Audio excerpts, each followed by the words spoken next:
As soon as we go live, 5 seconds. Now, Josh was just telling me about how he's going to start his own cult. Yes, for sure. Absolutely. You know, everything else just seems like fucking work to me. So yeah, starting your own cult, if you could pull it off. The key is to not take it too far. Don't get too crazy, you know? I don't know if I have that ability, though, man. Right. I'm sitting here wearing, you know, black metal T-shirts and, you know, listening to crazy-ass music. I think taking it too far is kind of in my nature. You still driving the muscle car? Oh, yeah. Every day, man. All about muscle cars. All muscle car plus, in this traffic, still drives a manual. Yeah. That's gangsta. Yeah, 6-speed. That's your method of your #1 method of transportation. If you're driving respect, you drive a manual transmission in fucking Orange County. You still in Orange County? No. I've been out of Orange County for a while. Where you at now? I was in downtown for a while, and then now I live in Hollywood. Like a vampire. Kind of. Downtown's Also getting a lot of extra sparring in, you know, with hobos and knives and stuff like that. Oh, were you in like the bad area of downtown? Is there? Well, you know what? Here's the thing about the bad area of downtown. It doesn't stay in the bad area of downtown. That's so true. You know, it's like, oh, this is a really nice. Oh, we got our quaint little lofts and la di da. It's like, by the way, you see that schizophrenic crackhead? He's gonna fuck your shit up. You know, it's like Hancock Park. You know where Hancock Park is? Hancock Park is fucking amazing. It's like one of the most beautiful sections of LA. But you can go 2 blocks down, you got gang graffiti. Yeah. Like 2 blocks down, you're in some sketchy area. Like as soon as you get out and you start going east further, like you get some fucking sketchy neighborhoods within a mile of these like 1920s mansions of old Hollywood money. I mean, those things are incredible. Right. And to me, it's just like, wow, it's the most fantastic tourist guide ever. Like, hey, come to LA. You might get fucked or you might not. Please roll the dice. Let's see how this works out. Yeah, if you want to walk through downtown LA, you could take a wrong turn and be in a Walking Dead episode. You could be just strolling down 7th. Everything's looking great. You're passing, $7 grand and Malo and all this stuff. And then all of a sudden, oh shit, where the hell am I? That guy's got a tent, but I don't really think he's camping. Yeah, people who think that their downtown is fucked up, you don't even know what fucked up is. You need to see Skid Row. Like, people who don't see... I've shown people Skid Row, and they go, that's not real. I go, no, that's real. It looks fake as fuck. It looks like an episode of The Walking Dead. And the first time I drove through it, and there was like some... And I'm seeing all these just people just milling about. And it must have been later in the night. Like, not super late, but getting to probably 6 or 7. Or it's because at some point... There's this mission or something down there, and it's got this gated courtyard, and at some point they closed that gate, and there was just people inside the courtyard, and there were people outside of the courtyard that were just like clamoring to get into this thing, and it was just insanity. I go, fuck, man, this is straight out of like some sort of Dawn of the Dead. So is the gate like if you get in by a certain amount of time, you're locked in for the night? You can stay in there, yeah, I guess, whatever. Holy shit. So, like, some people, like, they got to get away from the crazy people on the street. I guess, or they'll probably get someplace to sleep and eat and what have you, you know, and, you know, tell each other psalms. Isn't it weird that we look at people like that and we'll go, yeah, you're a loser. Like, all you people, we're not going to help you. There's too many of you. It's easy to do that because to look at the situation on a far more complex level, you know, looking for what all the issues that can write into this. I mean, a majority of these people are probably mental health, you know, issues. Patients, sure. So they're crazy, to simplify it. And then they get into these, you know, let's say drugs come into play or other things. I mean, they need help, right? Yeah. And there are some people there that maybe they are just total fucking down and outers, that they just gave up on life in one way or another, or got hooked on something or hooked on something else. But I mean, at the end of the day, it's much easier for people to just look at it as like, these guys are losers. There's losers of the system, and I'm some sort of a winner. But I mean, they in a way, some of these people are born losers then, I guess, because they didn't get to choose to be born with schizophrenia or any of these other sort of things. Yeah, abusive childhoods. There's a whole host of factors that plays into someone being like that. But it's weird how someone gets to a certain age, like you're 35 and you're a homeless person. Sorry, dude, can't help you. If you're like 10. If you're 10 on the street and you're homeless, we're like, oh, come on, buddy. Like, you're a little help scamp. This little guy. You're a little scamp. Yeah, whose parents left him and he didn't have any food. And he's got a really cute newsboy cap. He just seems so scrappy. You know, I think I'd like to make him my sidekick. And we're going to travel around the world. Travels with him everywhere. And he's got a bag on the end of a stick. Yeah. Look at that Bindle, man. He's been places. That was the move that they had. We're looking at video right now on YouTube. City, What's the name of this video? I just pulled up like Skid Row. It says homeless on Skid Row in Los Angeles, all in caps, and it's fucking crazy. It's a whole series of homemade tents that these people have put together. They've created these like little apartments, little structures, and they're on the street. And this is a pretty good video of it, just shows you how weird it is, but it's way crazier at night. Well, this just shows you, we're just looking down one street. Yeah, we're only looking at like a few structures. It's like a little square radius of streets that encapsulate this area. And you know, I mean, some people are like, well, oh yeah, it's not really that dangerous. I'm like, well, I guess it really depends on the person. Personally, I wouldn't stroll around down there. I feel like I'll be all right, but why increase my likelihood of having some sort of issue, especially if somebody is literally crazy? It's really not a matter of whether they're a jerk or whatever. It's just they're operating in an unstable, irrational way. So there's no way to negotiate that very well. No way to negotiate it, no way to even know if it's going to happen. Right. And when someone's completely bonkers, is this some guy doing it on his bike? Yeah, he's riding his bike through it. Whoa, that dude's got skills. He's got some bike skills. But he's got pegs on the front of his bike. Yeah, he does. See? What is a peg? The bunny pegs in the front. So maybe he could pick up a guy, like grab one homeless dude, put him on the front, and then they could go like with his steering wheel. Is that not impressive? That handlebar thing he just did? That shit's incredible. Bart, yeah. It's not incredible? No, I was going to say I can't do it, But is that like a standard move? Josh Barnett, do you know how to ride a bike? You know, I do know how to ride a bicycle. Probably not to the level of this guy. He keeps doing that, flipping the bar around. That's pretty wild. It's like having a fidget spinner. Except if you fuck it up, you're falling down. You're just eating shit and losing teeth. Yeah, I don't ride bikes much. Like that. Bam.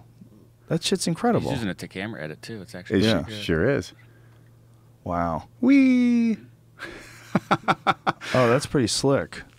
Yeah, it's an interesting dynamic, and then it's not a simple situation to solve either, right? You know, it's like some people would easily just look at it like, oh, let's get rid of them. It's like, well, you can't just do that with somebody. I mean, that's not the way to do it. Is there a way to reprogram someone?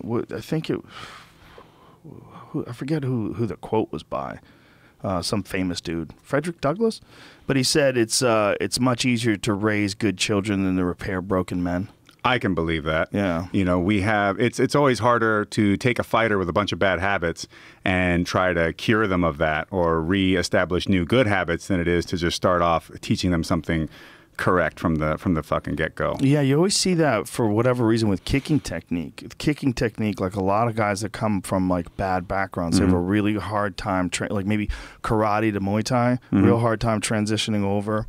And like I would see it even in Taekwondo, guys who came from a karate background didn't understand the importance of raising the knee up above the hip. It's like when things got weird, they couldn't pick their knee up for certain kicks. Well, and it also, I guess it would depend a lot on the style of karate. So like one of my guys, Shohei Yamamoto, he's a junior world champion in Kyokushin. He was the youngest ever to compete in the world open weight tournament at 18 years old. Wow. And he was like 190 pounds when he did it. 180 and 18 years old, just fighting. Holy shit. You know, like your Glover Teixeiras and guys like that. Yeah, Kyokushin's crazy too when you watch those guys punch full blast to the body, but kick to the head, like not punching to the face. I don't know where that really came about necessarily, but yeah, you can kick him full on in the face, knee him in the face, crazy things like that. But don't throw a punch to the face. But you know what it's like? But his kicks are pretty awesome. It's like the next level of Taekwondo. It's like Taekwondo. They said you couldn't punch to the face, but you could kick above the waist. And Kyokushin's like, how about we kick the legs too? And elbow. And elbow. And like, and knee. Okay. Yeah, so you know, it's better. Plus, it doesn't get stopped as much. Even though Taekwondo is supposed to be continuous, like Olympic style. Guys clinch. Yeah, they clinch, or a point gets scored, and the ref will kind of, you know, there's always these little breaks that seem to happen. Yeah. You know? Yeah, it's interesting because I always feel like for little kids especially, what's really good about Taekwondo is the same thing that's really good about gymnastics. And even like cheerleading. Body control and flexibility. And there's all kinds of great... Right. I think Taekwondo can be really great for that as well. Yeah. I think if you're going to do Taekwondo or really a lot of these traditional martial arts, it really depends on that teacher. That makes it or breaks it. I mean, you could have like some old Taekyon, like gnarly old Korean dude who is going to teach you how to punch to the face and throw people and all kinds of stuff, but maybe gear your competition training towards the rule set that's allowable. Or you could just have some dude that just wants you to flip around and scream to get your points, which is the most ridiculous. It's almost up there with like flopping in soccer. Dude, like, flopping in soccer's hit some new levels lately. People, they know that I think it's hilarious. So some dude sent me one, and the guy doesn't even get hit. The other guy like throws his hand back. It doesn't even come near him. And the guy launches himself through the air, writhing on the ground. I mean, it's just like, I've never seen anything like it. What is it that, how does one graduate to that position? You know, here I'm out here, I'm playing a sport at let's say the highest level, and I'm competing against other incredible athletes, and we train our asses off, and we develop all these skill sets, and we get so good at handling a ball with our feet, and not even for foot fetish stuff, but just to play this game. And I'm gonna now concede in such a, like, completely destroy all the toughness, all the grit, all the work, all the things that I've developed mentally to be able to run and kick and do all this stuff and build up all these wind sprints. And then I'm just going to see a guy swat his hand at me, and then I'm going to fling myself on the ground and scream bloody murder. They flap like fish. I don't get it. They flop around the ground and twist and writhe in agony. There's like a mental disconnect that has to happen. Like, you must just like, I'm going to bitch myself out right now. I'm going to completely just destroy every element of toughness within me. I think they're just willing to do anything to get some sort of an advantage. And I don't understand soccer. I don't know the rules, so I don't know what kind of an advantage you would get if you penalty fouled. shots. Penalty shot. Yeah. So you would get like pretty close to the goal. Yeah, they get to take a shot on goal or something like that. That's pretty sweet. It is. That's worth too much. Personally, I just couldn't do it. Couldn't do it. I think it's worth too much. I think what you got to do is if somebody does foul you, if somebody like actually fouls you, that guy just gets removed and they bring in a new player. Like, it seems pretty simple. Like this. Well, yeah, kick. reduce the element there in terms of what the reward is for the risk. Yeah. Or you see people flopping, like, penalize them. Right, 100%. Yeah, that guy's for a year. Yeah, you're slowing the game down and you're making us look like shit. So stop. People are talking about you on podcasts, bro. It's not good. People don't watch soccer. Yeah. They have no idea what happened in that game. That game might have been for the championship of the world between the two greatest teams of all time. I don't know about that. Nah. I just know that dude flopping around. We saw what that are you laughing flop. at, Jamie? This referee flopped on this video. A referee flop? Get the fuck out of here. Do they call it flopping, or are we making that No, up? it's called flopping. They call it flopping? In soccer, they actually call it taking a dive. Oh. Taking a That's the dive. English way to Interesting. say it. All right, all right. Oh. The, Oh, no way. Oh, my right, God. this guy. I'm gonna back it up a little bit. That is hilarious. Are you kidding? Oh my God. But watch this one. That is hilarious. Oh, I'm so hurt. Oh God. And the guy's standing right there. That's He's the thing. You know, the grabbing- ref has to just. Which knee did he grab? Did he grab the He right grabbed knee his or right the left foot. knee? Oh, now they flop Did he out of land a on his huddle? right? Did he land on his right knee? It's Okay, that guy might have blown his knee out. Hold on, go back to the ref. Because the ref might have blown his knee out. Because I'm looking at the way he falls. Like, watch not this guy, the next guy. That guy. I'll wait for it to play. Here, watch this. Oh, Nah. no. He's standing around, then he leaps onto the ground. One more time. Oh, and he starts grabbing his shin. No, I think he's grabbing his knee. Nah, he he's might grabbing be a his bullshit shin. artist. He's fucking bullshit. I He mean, look at landed these guys. weird, This guy though. flops out of a huddle. That's ridiculous. It's almost as if these guys are so Okay, attuned to any touch that once they feel it, they immediately they dive, they fall down, they cry. That they was start just a screaming. guy tripping. If it's in that box, that's where you get the penalty shot, and that can literally change the whole game because you just need one goal. Oh, so people just he didn't even fall touch down. him. When they He get just in fell there- on his own right next to him. Oh, so they just try to fall down and get hurt. Oh, that's hilarious. So what was that? The guy just stopped, and the other guy used him as like a tripping mechanism. Because if you can get the right card, you can get a guy taken out of the game, and then you're at a huge advantage for the rest of the game. Like if you could manipulate a ref in an MMA fight, which you kind of can, I suppose, but like you can't get the other guy just DQ'd all the time. There's definitely rules for that. And here you just got to trick a guy. Did you see that? It's like there's like an understood of like, yeah, we're fucking with the game right now. We're pretending to be hurt all the time. This is hilarious. What is the name of this video, Jamie? This is just like best flops or funny dives of 2017. These 2017 are just, funny dives and year. simulation. That's just this year. Oh, that's hilarious. Well, see, some of them they're exaggerating. This is not the best edit because some of these guys are just getting tripped. I mean, they're just falling. Like that guy's just falling.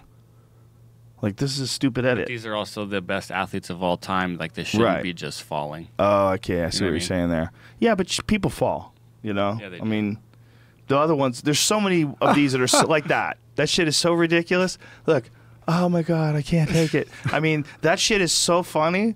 It's like there's a culture of falling and pretending you're hurt. There's a little, they could be, I mean, I don't know if they really are because it probably takes away from their stature as an athlete, but getting in these videos where you're just getting shown all over the internet again and again honestly, and again. a couple of these were guys doing goofy stuff and then laughing about it as like, ha, ha, ha, ha. Like, this is just what we do. We pretend to be hurt all the time. And so it's some sort of an accepted culture with, oh, my God. The guy just falls down. It's accepted within the culture of playing the game as much as I can understand. Now, that guy taking a dive made sense because he saw the other dude rolling. Oh, that's great. Now, these guys just touched faces and then fell to the ground like they got hit with meteors. like there's snipers out there just in the audience just picking them off. It's so left and crazy. Right. They just fall down like in agony. Oh, look at this guy. It's like, look at this guy just falling down. What are you doing? You're doing that thing. Stop doing that. God, it's they have to revamp the rules. Yeah, clearly. NBA, they started fining people that were doing it, but I think they sort of cut back on the fines. They tried to make it monetarily not a good thing to do. But I know Ian Edwards loves soccer, and I love Ian, and he's trying to get me to do a soccer companion. But I feel like about soccer what I do about, like, speaking Latin. Like, it's just some shit that's just left over from a long-ass time ago. It's probably good if we still remember how to do it. So we don't want to not know what Latin is and like what the word. We don't want to get so confused that we think this is like some forgotten language. Sure, but especially since it's within all of our scientific texts and all that. But that shit's nonsense, right? Yeah, that's nonsense. I would rather learn Latin than learn how to flop, how to fake injuries. I don't know about that. But you respect an actual skillful soccer player. Those guys are awesome athletes. Yeah, that's amazing. actually what makes it so disappointing is that I know how good those dudes are. I know that they must be super talented and great, very skillful and in great shape. To then to get yourself to that level, to let's say elite level at your sport, at your skill set. Did you ever see Aldo? Who? Jose Aldo play soccer? Oh, I'm not surprised. Amazing. Yeah, I bet. Like professional level. Do you think he would flop? Nope. I cannot see that happening. I don't think so. That's probably what held him back. He's too busy throwing low kicks instead of kicking the ball. He's just chopping people's legs out from under him. Yeah, there's some video of him playing and moving around, and he's fucking really good. Where's Aldo? Actually, he did that ball flip. That was him doing the ball flip. Oh yeah. Watch this. Look at that. That's one of the best players in the world. He did it against Neymar. Now, do you think they're just playing and having a good time here? It's a charity match. So right. Just sticking around. But still, look at this. I don't think he's just like, okay. The other guy's like, look, I ain't running for real, dude. I have actual games to play. I'm not blowing out my ACL, like trying not to get punked by an MMA fighter. Right. Exactly. It's like, okay, you can have this moment. But I've seen videos of him practicing and playing. He's like a real professional soccer player. You're looking at him, you're like, wow. Yeah, it didn't surprise me in the least. Oh, was that Jose? Yeah, he's kicking 3-pointers in, or he's trying at least. Hey. Fuck, that would never happen for me. Never. I played like little intramural soccer in college for a second, just like these pickup games with all the international kids. I just thought it'd be a good way to get in shape. I didn't know really much about playing soccer, so. Aren't you too big?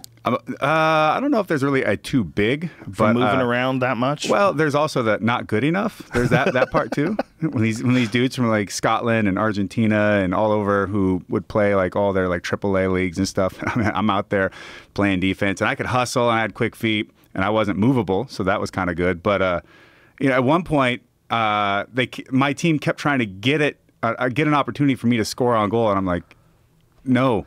No, quit. You know, I got good enough to dribble and pass it away a little bit.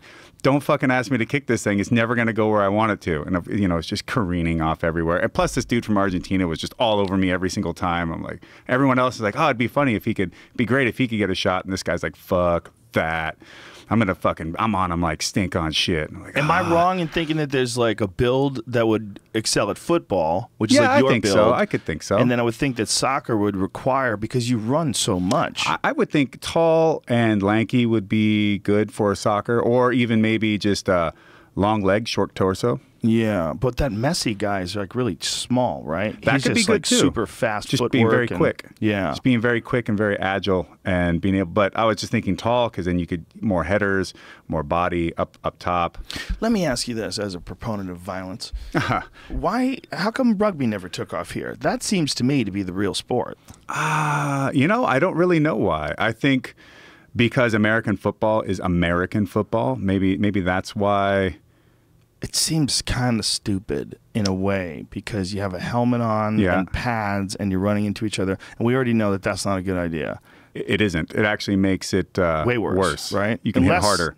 They've figured out some new technology, which I know they're working on, some impact-resistant helmets and things which kind of changes everything. If they do that and they get it to the point where guys can collide heads and actually be okay. I don't know. I don't really think that. I just... They can get these helmets that are going to take the impact and reduce it and all that. But once you're a 300-pound dude running a 4.7, smashing into another 300-pound dude, I just don't. God. You know, it's just like I would get in the arguments with like these kids at the University of Montana rugby team. Like, hey, you should come out and play rugby. You should play rugby. I'm like, no, I want to fight. And, you know, rugby seems fun and all that, but, did you play football? Yeah, I played football. Oh, this is way tougher. I go, hold on. The pool you're drawing from, I'm sure there's some good athletes. The pool we were drawing from, when I'm going to University of Washington football camp, or when I'm playing against, you know, nationally ranked teams like O'Day, this is different. Yeah. Who they're drawing from is a much, much bigger pool. The stakes for them are much, much bigger than you and your college team floating around and then drinking beers after your games. This is not like that. This is a different story. Yeah, especially someone that has a potential NFL career and they're like super focused. You know, if you look at some of the super athletes that you get that enter the NFL today, the sheer size and speed that these guys have, and it's only so much that can be genetics. You've got like some serious training involved. Sure.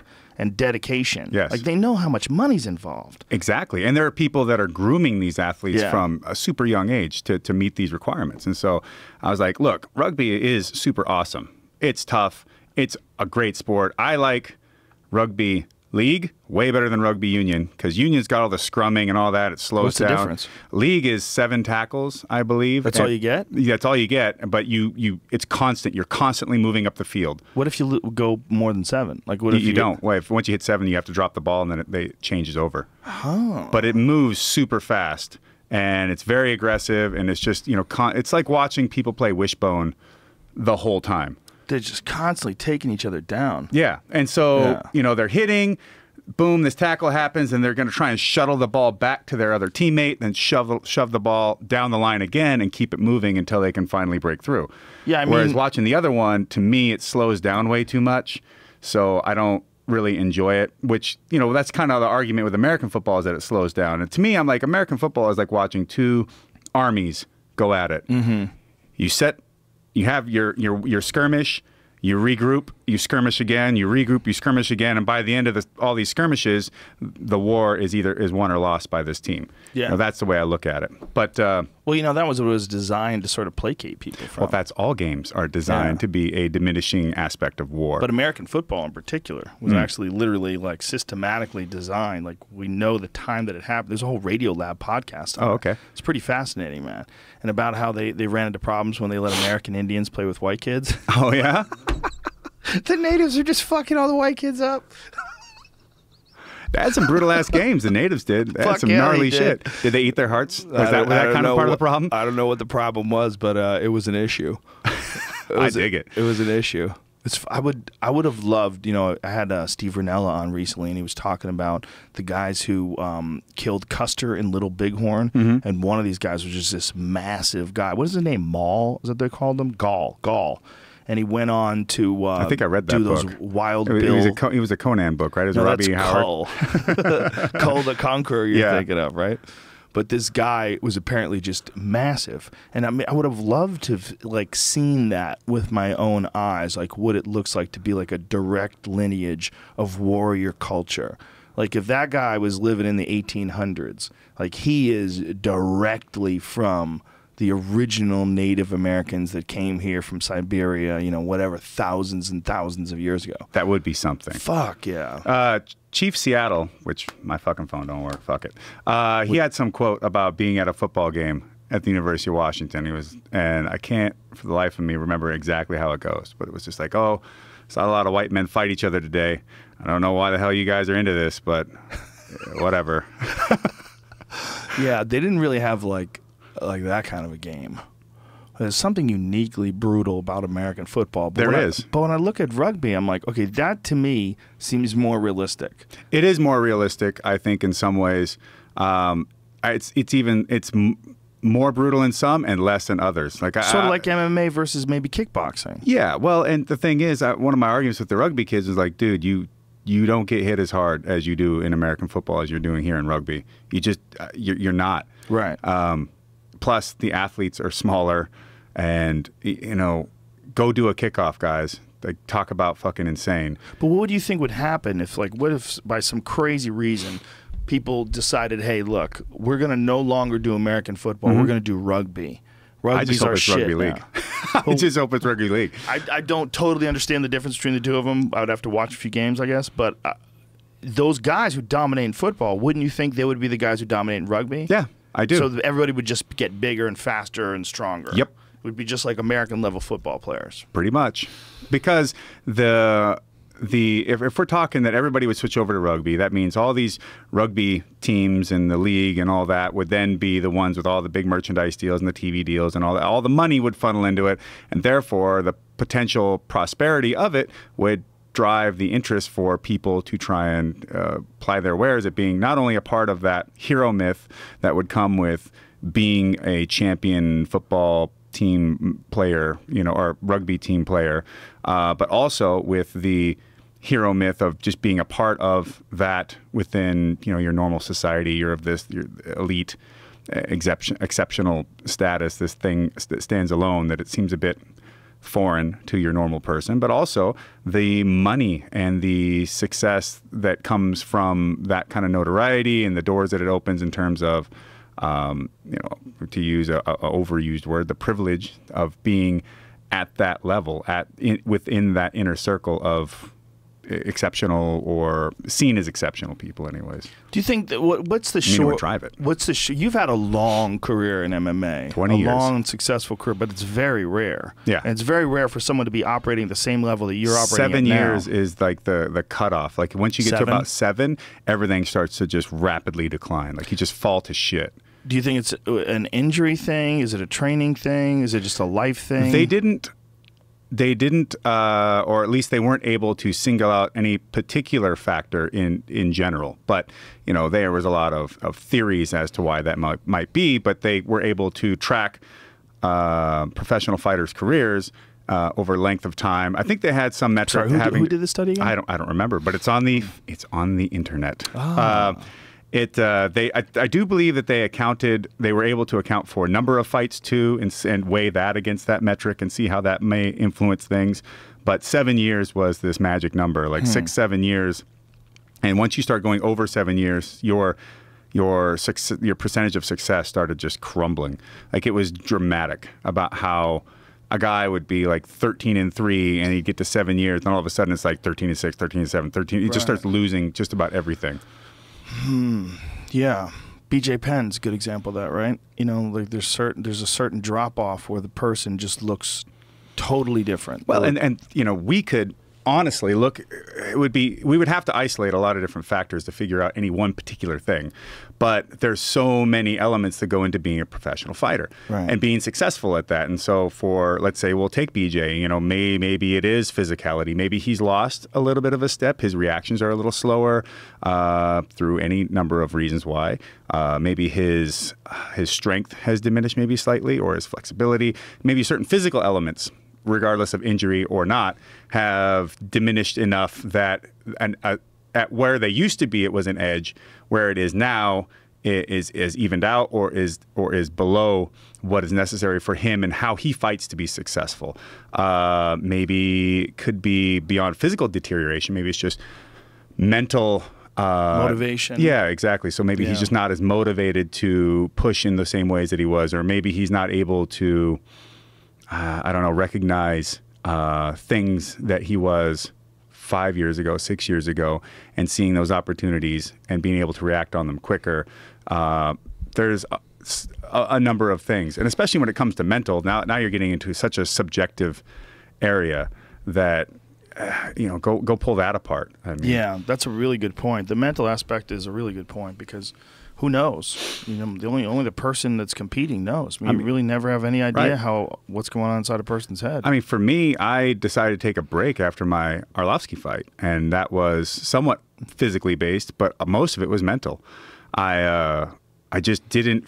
I had no interest to go into any kind of training camp, to put myself through all that again, to fight again. You know, it's just, for one, when you start off fighting and what those goals are, to as you get further in and further in and further in, and, you know, getting it 20 years of being a professional fighter and being a top 10 heavyweight and arguably and top 5 most of the time for 16 of them, something like that. It's a lot of high-level competition. Yeah, and it's just... And youngest ever UFC heavyweight champion. That's right. So, I was until that son of a bitch John Jones came and beat me out by a few months. That talented bastard. Now you're the youngest ever. Yeah, just heavyweight champion instead of the youngest ever UFC champion. But it got to a point where it's just like, well, you know, my reasons for fighting are essentially still the same, but I don't have the same motivation to go out there and be like, oh, I'm going to conquer the whole world. I could beat that guy. I could beat that. I know I could beat guys. Like, it doesn't, I'm not trying to prove it to myself anymore, you know? But that fire that wants to fight still exists. I'm just like, well, you know what? I'm going to take some time to work on some of the other stuff that is going to be more of my life after this, because fighting is going to end sooner than this stuff is. And how old are you now? 39. Now, when you think about, do you have like a number in your head, like when I hit 42 or no? No. I don't have anything set like that. I just figure that if I'm being honest with myself and self-aware, that I'll know when that time has come, when that moment is getting to that edge where if you keep going, it's gonna go downhill, versus, okay, you've got right to that point, call it fucking good. Move on. And there's still athletic windows open to me with grappling and maybe a few other in professional wrestling, but fighting is going to be a much shorter window. And the fact that I got 20 years out of it, or however long that I take this to, is going to be pretty phenomenal. Yeah, it's pretty incredible. Are you thinking about doing some more grappling? Yeah. I mean, I've been approached by a few things, but either dollar-wise just really hasn't made sense, or mainly that's just it. And I feel like it's just one thing that people have to figure out is super popular and get it on or super exciting rather, and get it on television. If somebody watches like your match with Dean Lister, you know, you're the first guy to tap out Dean Lister in how many years? Like 17 years or 15 years. Something crazy. Yeah. And you caught him in a scarf hold. Oh, yeah, just head and armed him. Boom. Old school judo style. Yeah. It's fucking badass. Well, and here's the thing. I had seen that the last time he'd been subbed was that. Really? Yeah. So I already knew that, and I'm like, well, I'm going to put this in my back pocket if I need it later on in the match. And after I've been riding him and grinding on him and beating on him, once he's huffing and puffing, I can get it. Wow. I know it's going to be real hard for him to stop this. And so sure enough, I look up and it's like, oh shit, I don't have a lot of time left. Boom, hit it, go. And it worked. Yeah, and then Heron Gracie was a big feather in your cap too, because Heron is like one of the most respected young Brazilian Jiu-Jitsu black belt guys out there. Like, he's super respected. Defensively, like, he's really very tough defensively. Really good. You know, Galval couldn't tap him. All those guys like Hiron, Halleck, Henner, they were all very successful when they were competitors. Yeah. And I know people want high-level guys. Yeah, they were kicking butt. In fact, what was it? Henner tapped Jeff Munson back in the day. I think it was with a triangle. So when Hiron was the only guy that Halleck could get to step up and wrestle me. That was the option. There was all these heavyweights and all these dudes, and I'm like, I found a bunch of guys that had recently competed and won belts and stuff, or one tournament. I'm like, hey, what about that guy? And Halleck's like, he won't do it. That guy won't do it. That guy won't do it. A whole bunch of them would be like, well, they won't do it without the gi. And I'm like, okay, well, that's not an option, so why even bring it up? So and you then one get dude some really high-level Brazilian Jiu-Jitsu world champion guy who wanted to get in there with you? There have been, but there are a few, like Cyborg wanted to do it, you know, but then that's an interesting he one. He got injured. Yeah. And so then it was like, well, how do we fill that gap? What kind of injury do you have? Do you know? Rib, I think. I didn't really look into it too much. For me, He's a beast. It was just a matter of that match isn't happening. Right.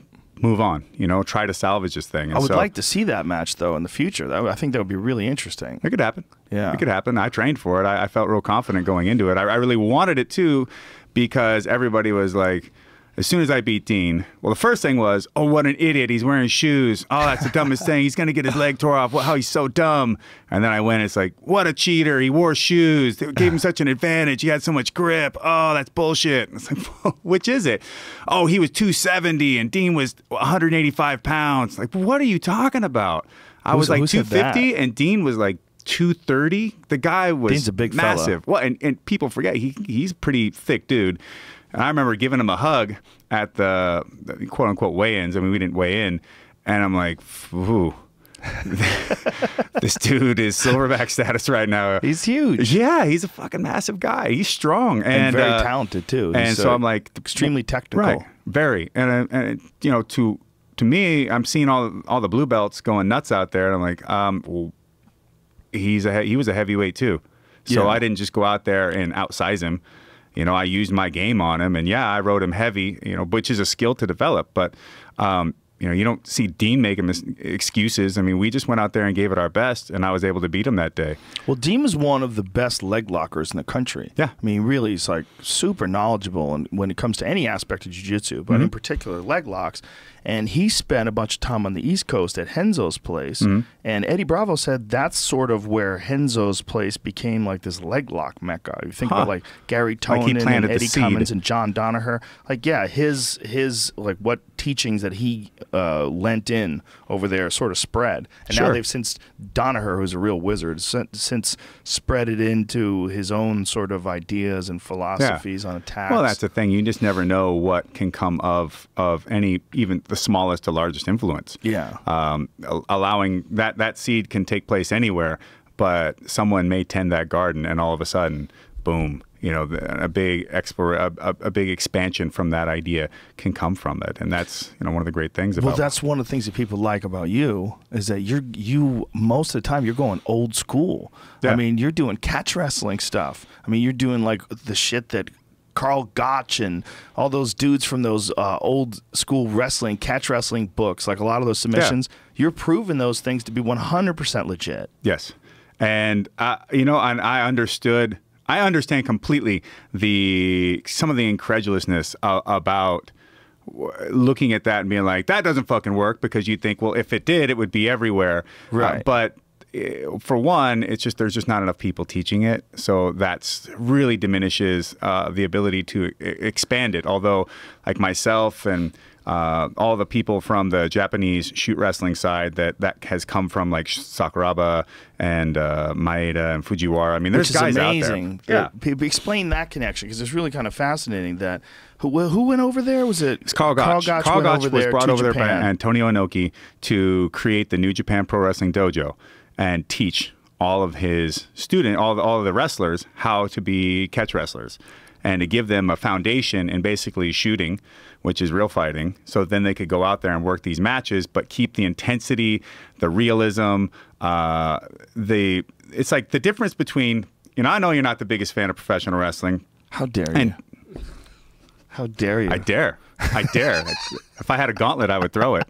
I'm sure there's a gauntlet in here somewhere. Look at this fucking We'll place. find it. Yeah.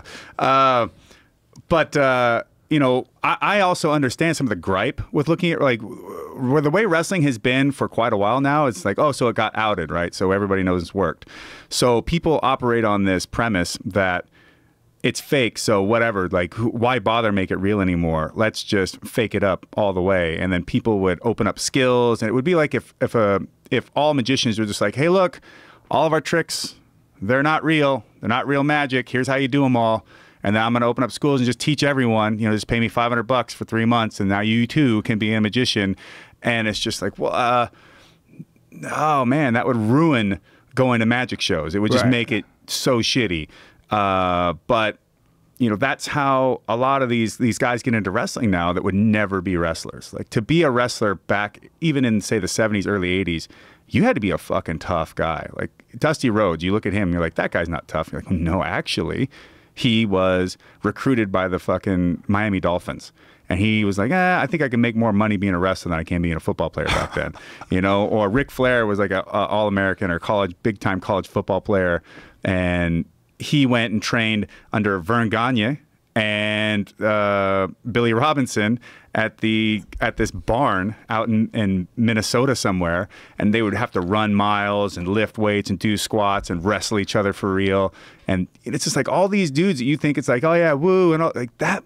These motherfuckers had to go through some real shit, and they had to prove themselves to be legitimately tough enough to be even a professional wrestler, to work matches. And they used to do things like hold tryouts. And people would come down, they'd pay in their money, and these wrestlers would just run them into the ground. And then, all right, whoever's left, whoever, you know, could get through the endurance part of this, okay, now you're going to get in the ring with some dude. And then they would just get the shit tortured out of them, just totally ripped apart. And then like, all right, cool, bye, you didn't make it. Because that's just the way it was. When did it become worked, right? Because it used to be, at one point in time, it was like they would do like matches like and carnivals maybe and stuff. the 30s. Like maybe. Farmer Burns days. Right, exactly. So originally professional wrestling, catch as catch can, was 100% real. Like these guys, this is how people would travel the world. This is how Mitsuo Maeda, the judoka, jiu-jitsu guy, ended up in Brazil doing catch wrestling, pro wrestling matches, and then ended up staying and teaching judo and jiu-jitsu and catch wrestling through the Gracies. The actual birth of Brazilian jiu-jitsu, which is amazing because you could trace it. Yes. Started as catch, started as judo. Started as judo and catch wrestling. And Jamie, pull up Farmer Burns hanging himself. Oh, yeah, the Hangman Trick. Yeah, that's nuts. His neck was so strong that he would do this trick where he would put a noose around his neck and drop and hang from his neck. And and he was probably about 170 pounds, something like that. Probably something like that, yeah. And he would hang from his neck and not die. Yes. Which most of us... How do you even get to that point? How do you test that theory? Do you like ease into it? Do you think he's beaten off ever while he's doing that? I hope so. What a wasted opportunity. Maybe David Carradine should have been... This. Guy used to fucking hang himself. Go to the one where you see his full body, the far left there. Yeah, look at that. I mean, the guy had a neck that was so fucking strong, he literally could hang himself. I mean, he had his hands free so he could reach up and grab the rope, I guess. But, I mean, I wonder how long you would survive doing that. I don't know. It could make it hard to give a blowjob afterwards. Yeah, for sure. There's certain dudes that, like, you look at them today and you don't think of them as being, like... A 20-inch neck on a 165-pound dude. That's amazing. I mean, then he whistles Yankee Doodle. Oh, Jesus Christ. He whistles Yankee Doodle... Oh, he can be dropped from 6 feet? What? What? What? Dropped from 6 feet. So he probably wasn't even 6 feet tall. So he's dropping it from his own height and catching with his fucking neck, and then he whistles?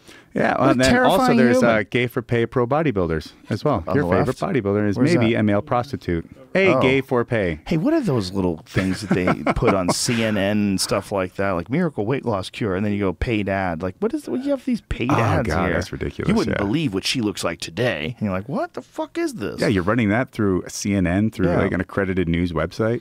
Yeah. Yeah, this is the kind of stuff that people did in the late 1900s for fun because there wasn't anything like TV. Well, I was going to say, like... No internet. So what do? You end up hanging yourself from seeing if you could drop from 6 feet. I wonder how many people tried to emulate that and it just didn't work out. Talk about Darwinism. Oh, there had to be a lot, right? Yeah. For sure. There's got to be some dummy who's like, I can fucking do that. Snap. Yeah. Oh, for sure. God, man, I bet there was a lot that died because there wasn't a whole lot of entertainment back there. It was either that or get dysentery. There's a crazy story going around. Some YouTube couple did some stunt where the girl shot the guy, right? Yeah, And killed him. encyclopedia. Oh, really? The encyclopedia was thick enough to stop a bullet. That was the stunt. And what kind of a round was it? I don't know. What? Because really, a 9mm, even a low, not like not a hot load one.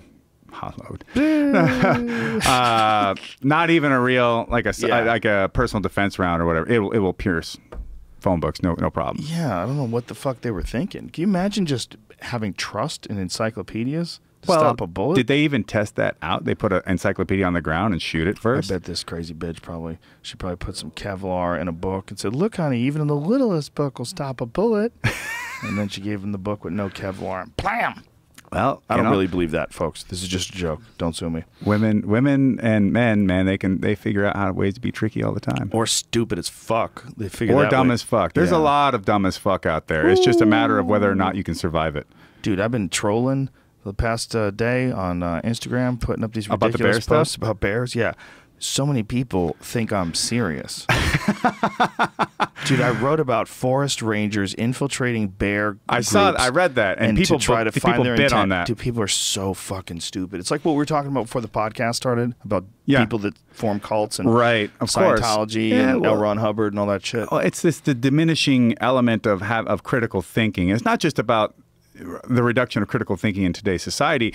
It is the effort that it takes to be a critical thinker, and I would classify it under this concept I have that I've been working with called human entropy. So entropy is in physics, it's things returning. Simply put, it's things going to their lowest state of energy, and human beings.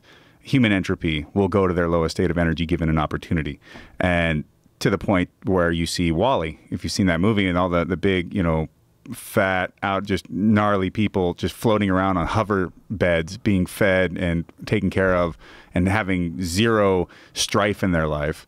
That we will do that if given the opportunity. And so not having to think critically, finding a group identity of some sort, even as crazy as a cult, or which I would argue that there's a lot of ideologies around nowadays that are just as cult-like as Scientology or Heaven's Gate, stuff Dude, like that. CrossFit helps a lot of people, and I think you're so out of line. But to belong in one of these groups, to be a part of that identity, means that you no longer have to take as much responsibility for your own actions because this group has decided your value system, how you're going to operate, your ethics. It also, there's some philosophical arguments that part of that also ultimately stems from, I think it's from Ernest Becker. It stems from fear of death and having to mitigate the anxiety and nihilism that could come with confronting and accepting the fact that you're going to die and everything that you did is going to die with you, essentially. Like your lack of existence is coming around the corner. Not if you put on the purple Nikes and cut your balls off and wait for the comet. That's right. You drink the Kool-Aid. Did you hear how the guy, he saw everybody dying horribly? And he's like, Jonestown? Yeah, well, fuck, I'm not going to drink that. Please, do something else instead. It's like, shoot me. I don't want to take the drink. I'm sure. Didn't they kill like 900 people or something like that? Yeah. In Jonestown? Yeah. Something insane along those lines? Yeah. Yeah, it's very interesting watching people just give in to the influence of the hive. Of course. Whatever hive that is, Yes. whether it's a religious hive or I'm fascinated. Well, it operates on the same principles, whether it be religion. And you can tell people, of course, to me, religion is kind of one of the ultimate ones because everything we do is measured against a wager. If we talk from games, so what's at stake increases the importance or the of the game itself. So fighting increases that threshold so much higher because the more greater potential for death or hurt, pain, whatever, right? You're fighting somebody. And as you go down the lines, but poker is popular because the raised stakes, the money that is at play and the reward that could come with it and the potential that you could lose from it. So everything has this this value, this measure against what you're potentially giving up, and what's at hazard. So with religion, what's at hazard? Your eternal soul. Ooh. Something that is so high value that you can't, oh fuck, I can't risk that. So fuck, I guess I better, you know? I mean, that's why it's so powerful. But also it is a panacea for death, because like Nietzsche will talk about the concept of true world values.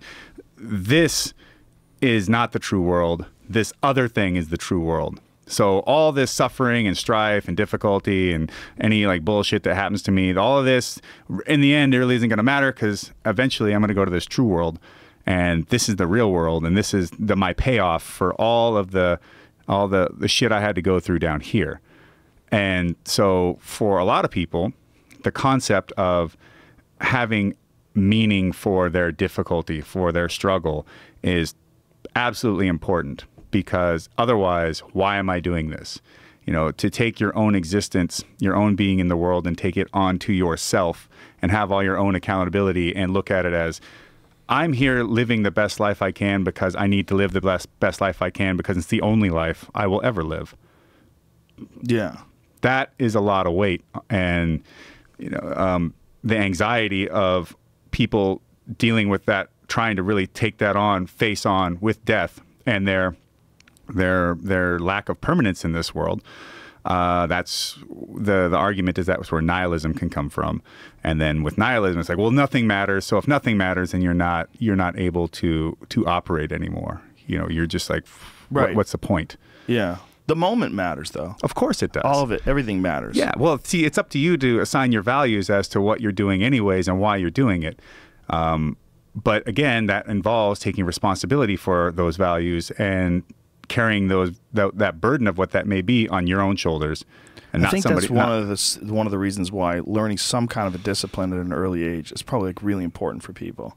I think so. I mean, I think for me, a lot of it came from being ostracized as a kid and being someone that was not of hive mentality and out of herd mentality. And how'd you get ostracized? For what? Because of what? Just for one, it was being bigger, and for all the things that I was interested in, all the dorky stuff or weird stuff. Or do you still play Dungeons and Dragons? I would if I had the time. I would play Dungeons and Dragons. I would play Warhammer 40K. I still play Magic the Gathering from time to time. Do you? Yeah. Oh yeah. Oh yeah. I'm as nerdy as they get. Cast spells? Oh, fuck yeah. Are you kidding me? I tapped that man, a motherfucker.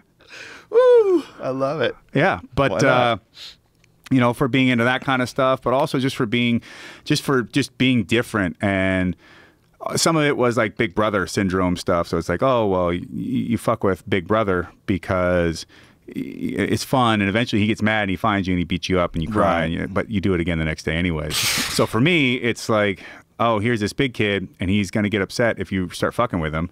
And it's funny, ha ha ha ha ha, until I get a hold of you, and then it's like, oh, you just beat me up. That's fucked up. And it's like, well, I didn't want to beat anybody up until you started fucking ridiculing me in the first place. So, but when you're a little child, you don't understand regulation of emotions as well. You also don't understand the social parameters in which all this stuff is functioning anyways. You just don't have that kind of insight.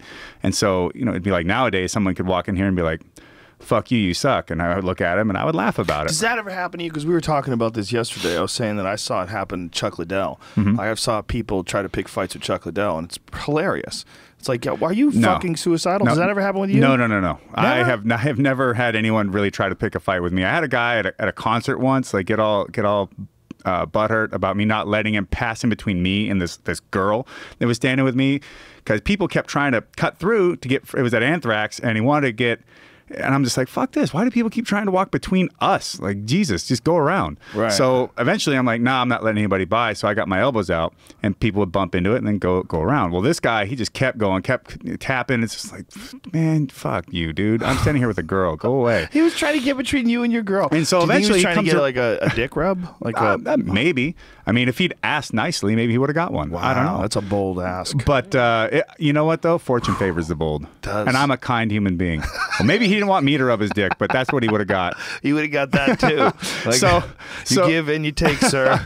So the guy comes around. He finally goes around us, and then he looks at me. He's like, "Hey, man, I was trying to get through." And I go, "Look, I'm standing here with this girl. Like, you know, Yeah. Go somewhere. You just go around. And he's getting pissed about it because I'm dismissing him, you know. And so eventually I'm just like, just walk away. Now that gets his fucking hackles up, and he's all mad. And he's looking at me. He's like, "You this and that." And I just started laughing at him. I go, "Oh, you wanna scrap because you can't get through here? Is that it? Is this what you want to do?" And he's just like, well. And I go, okay, we'll just move on. Oh, fucking chest up even bigger, and it's just like he looks like he's gonna walk away, whatever. I'm just like, all right, okay, do your own thing. He's like, he's just getting even more worked up, and finally he points his finger out, and I'm laughing at him. And the girl who was did jiu-jitsu and was a fighter, she reaches out and grabs a hold of this guy's wrist and pulls his hand out. She's like, you don't want to do that. And then he looks at her and he looks at me, and I'm just smiling, and he pulls his hand back, and I go, I know what must have gone through his head is just like, this girl's grip is serious, and she's telling me don't fucking do it. It's probably a good idea not to fucking do it. Probably exactly. Yeah, but other times there have been like, I'm not impervious to getting in a mood, and so sometimes I've been out and about, and someone's being a dickhead, and I see it, and it's like, okay, this guy's he's clearly trying to egg something on somehow, and so maybe I add a little something to that, seeing if he'll bite, and just won't happen. Or I've had some people go, oh yeah, of course no one's gonna fight you. They know who you are. I'm like, are you fucking kidding me? I'm some sort of D-list celebrity. Nobody knows who the fuck I am. So you can get away with a lot, I think. But and the thing is, if a guy knew how to fight, he would know who you are. Or if a guy was a fan of fighting, he would know who you are. And those guys would be way less likely to pick a fight in the first place. Well, there was one dude who was at this bar in Fullerton, and he's being just belligerent. He's being an asshole in this place. And my buddy Hammer, he was the door guy at the time, and they're like, come on. And this guy's fucking getting all riled up. And I'm standing there with Hammer and just looking at this dude. And eventually the other door guy comes over and he's like, hey, you fucking dumbass. You're wearing the fucking t-shirt of that guy right there, so maybe you might want to shut the fuck up. And so this guy's wearing one of my Affliction shirts, and the guy looks at the shirt, and he looks at me, and he's just like, oh, shit.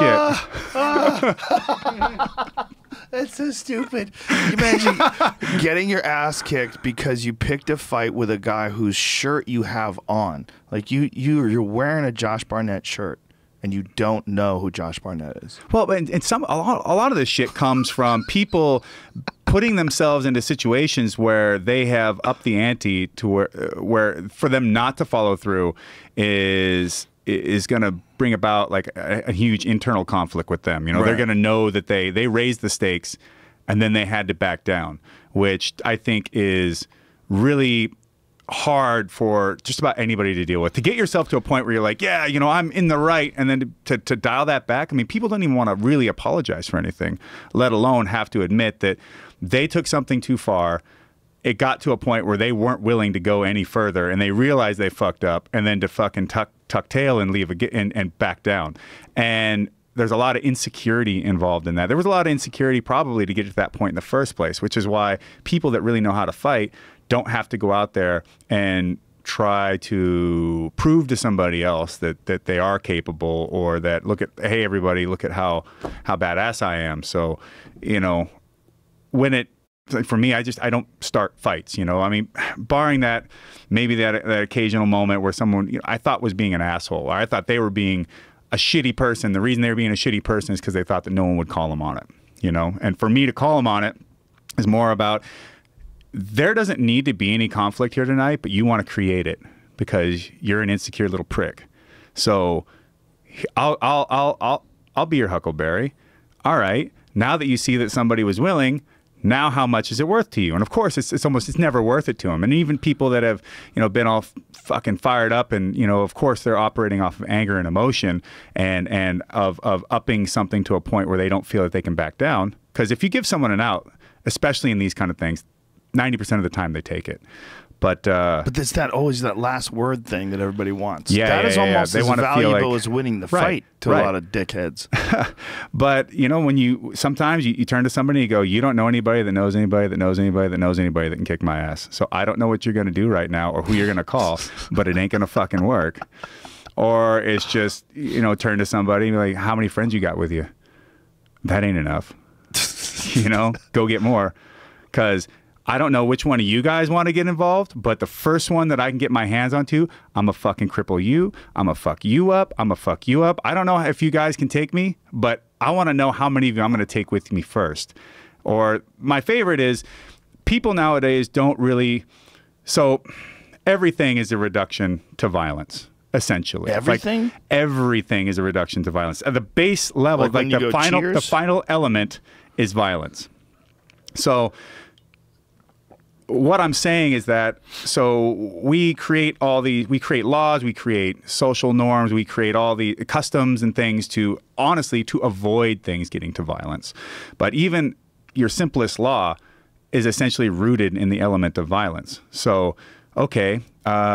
You will use some law, right? Like a ticket of some sort. And it's like, whoa, I'm going to fine you for the thing.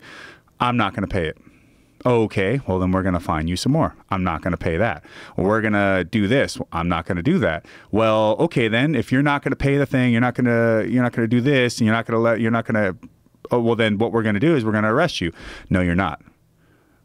At some point, it reduces down to violence. Right. So we're using violence all the time or at least for a lot of things, for pretty much everything, in terms of social controls.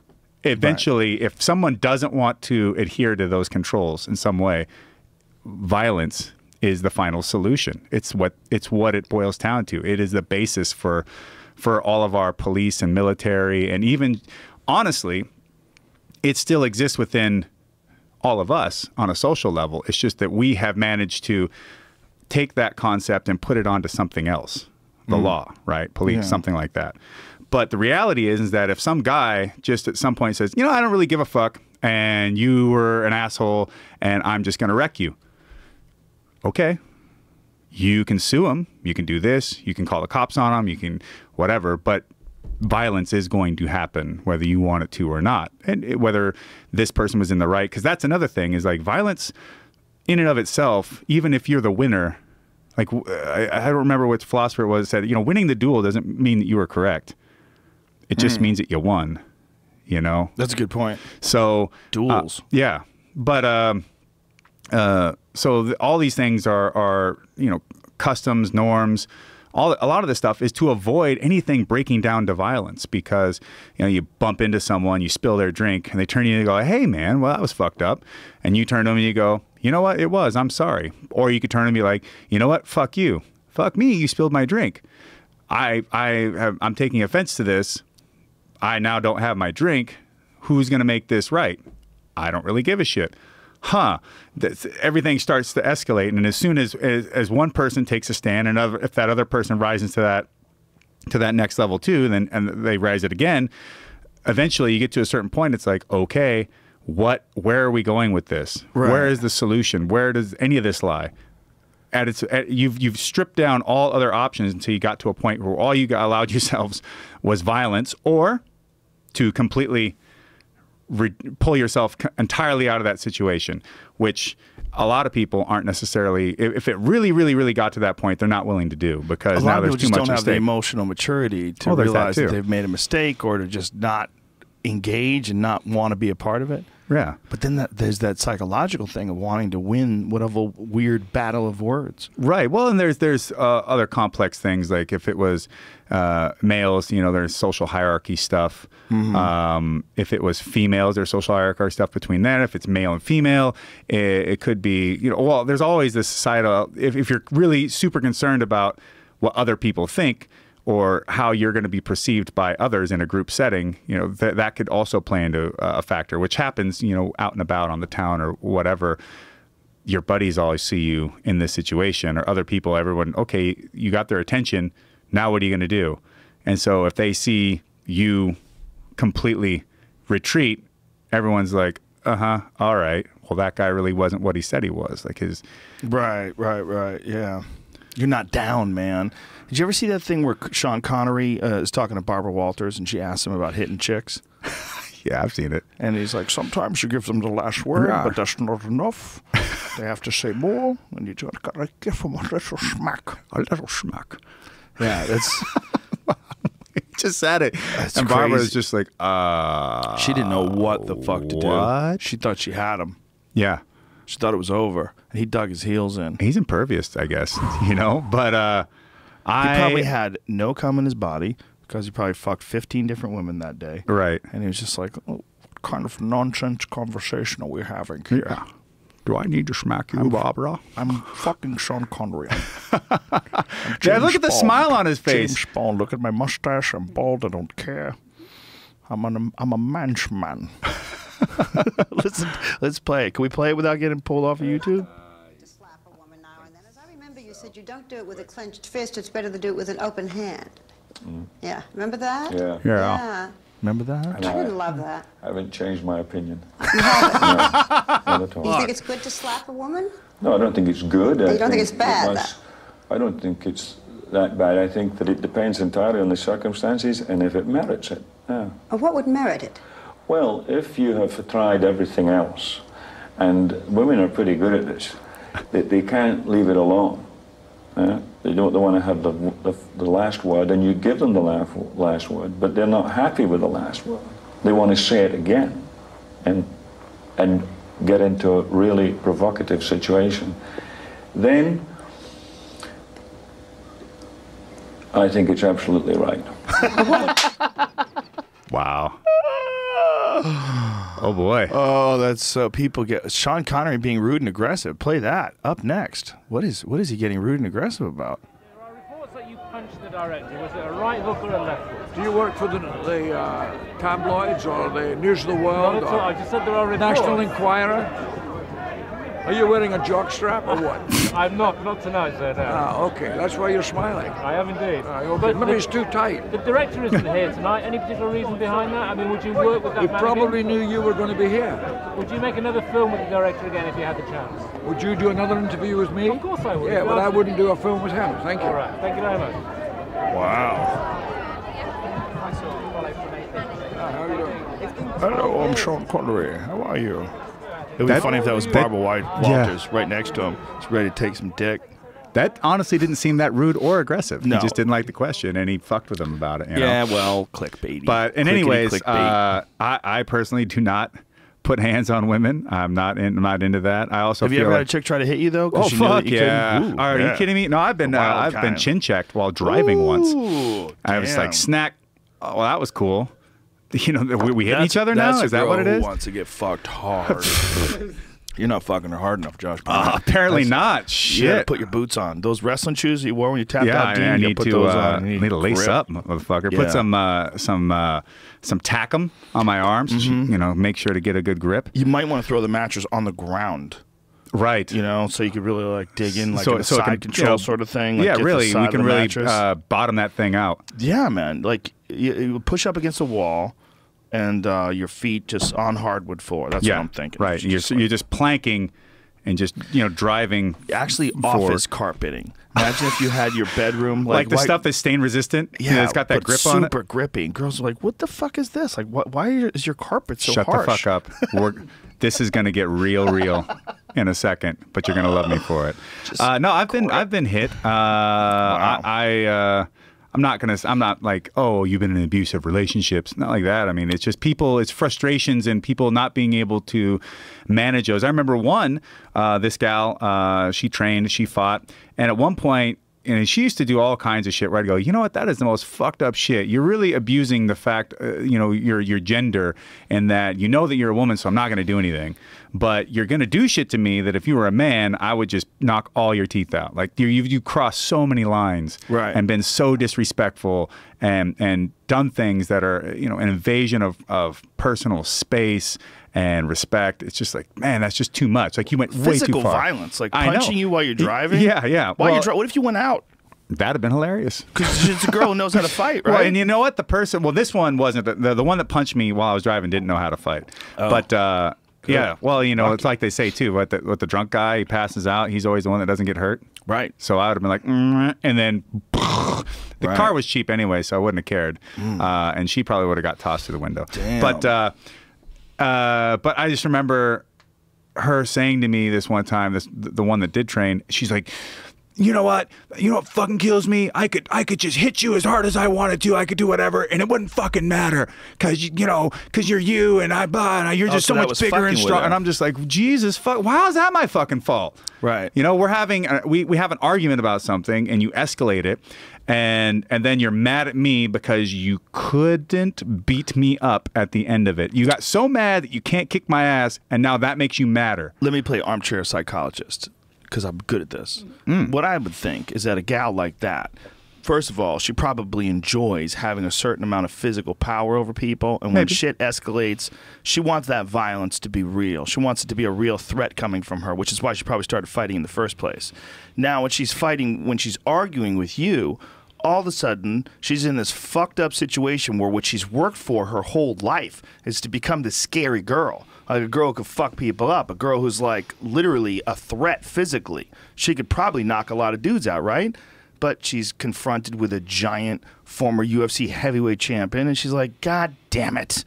Well, I do think that psychology can absolutely hold true. For this one particular girl, for her, I think it was a matter of not being able to, having this frustration about not being able to get the outcome that they wanted, and having what they would feel is no recourse to get me to come to their terms in their way. But usually she uses physical violence. No, this girl never used physical violence. This girl never was worried about that then.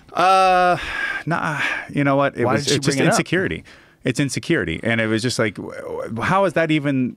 Why? For one, this girl, I was with her for a long time. This one was a long time ago. My most recent one, on the other hand, that one I've actually seen use violence before, and it's just like, how, to me, it's just like, even with arguing, we would get into these arguments, and someone would make, statement A, and I'd say, okay, well, I don't think statement A holds true because of these reasons. And then we'd start going, and then all of a sudden, statement A gets strawmanned into something else. And then, no, you can't leave statement A because you're basing your arguments on that.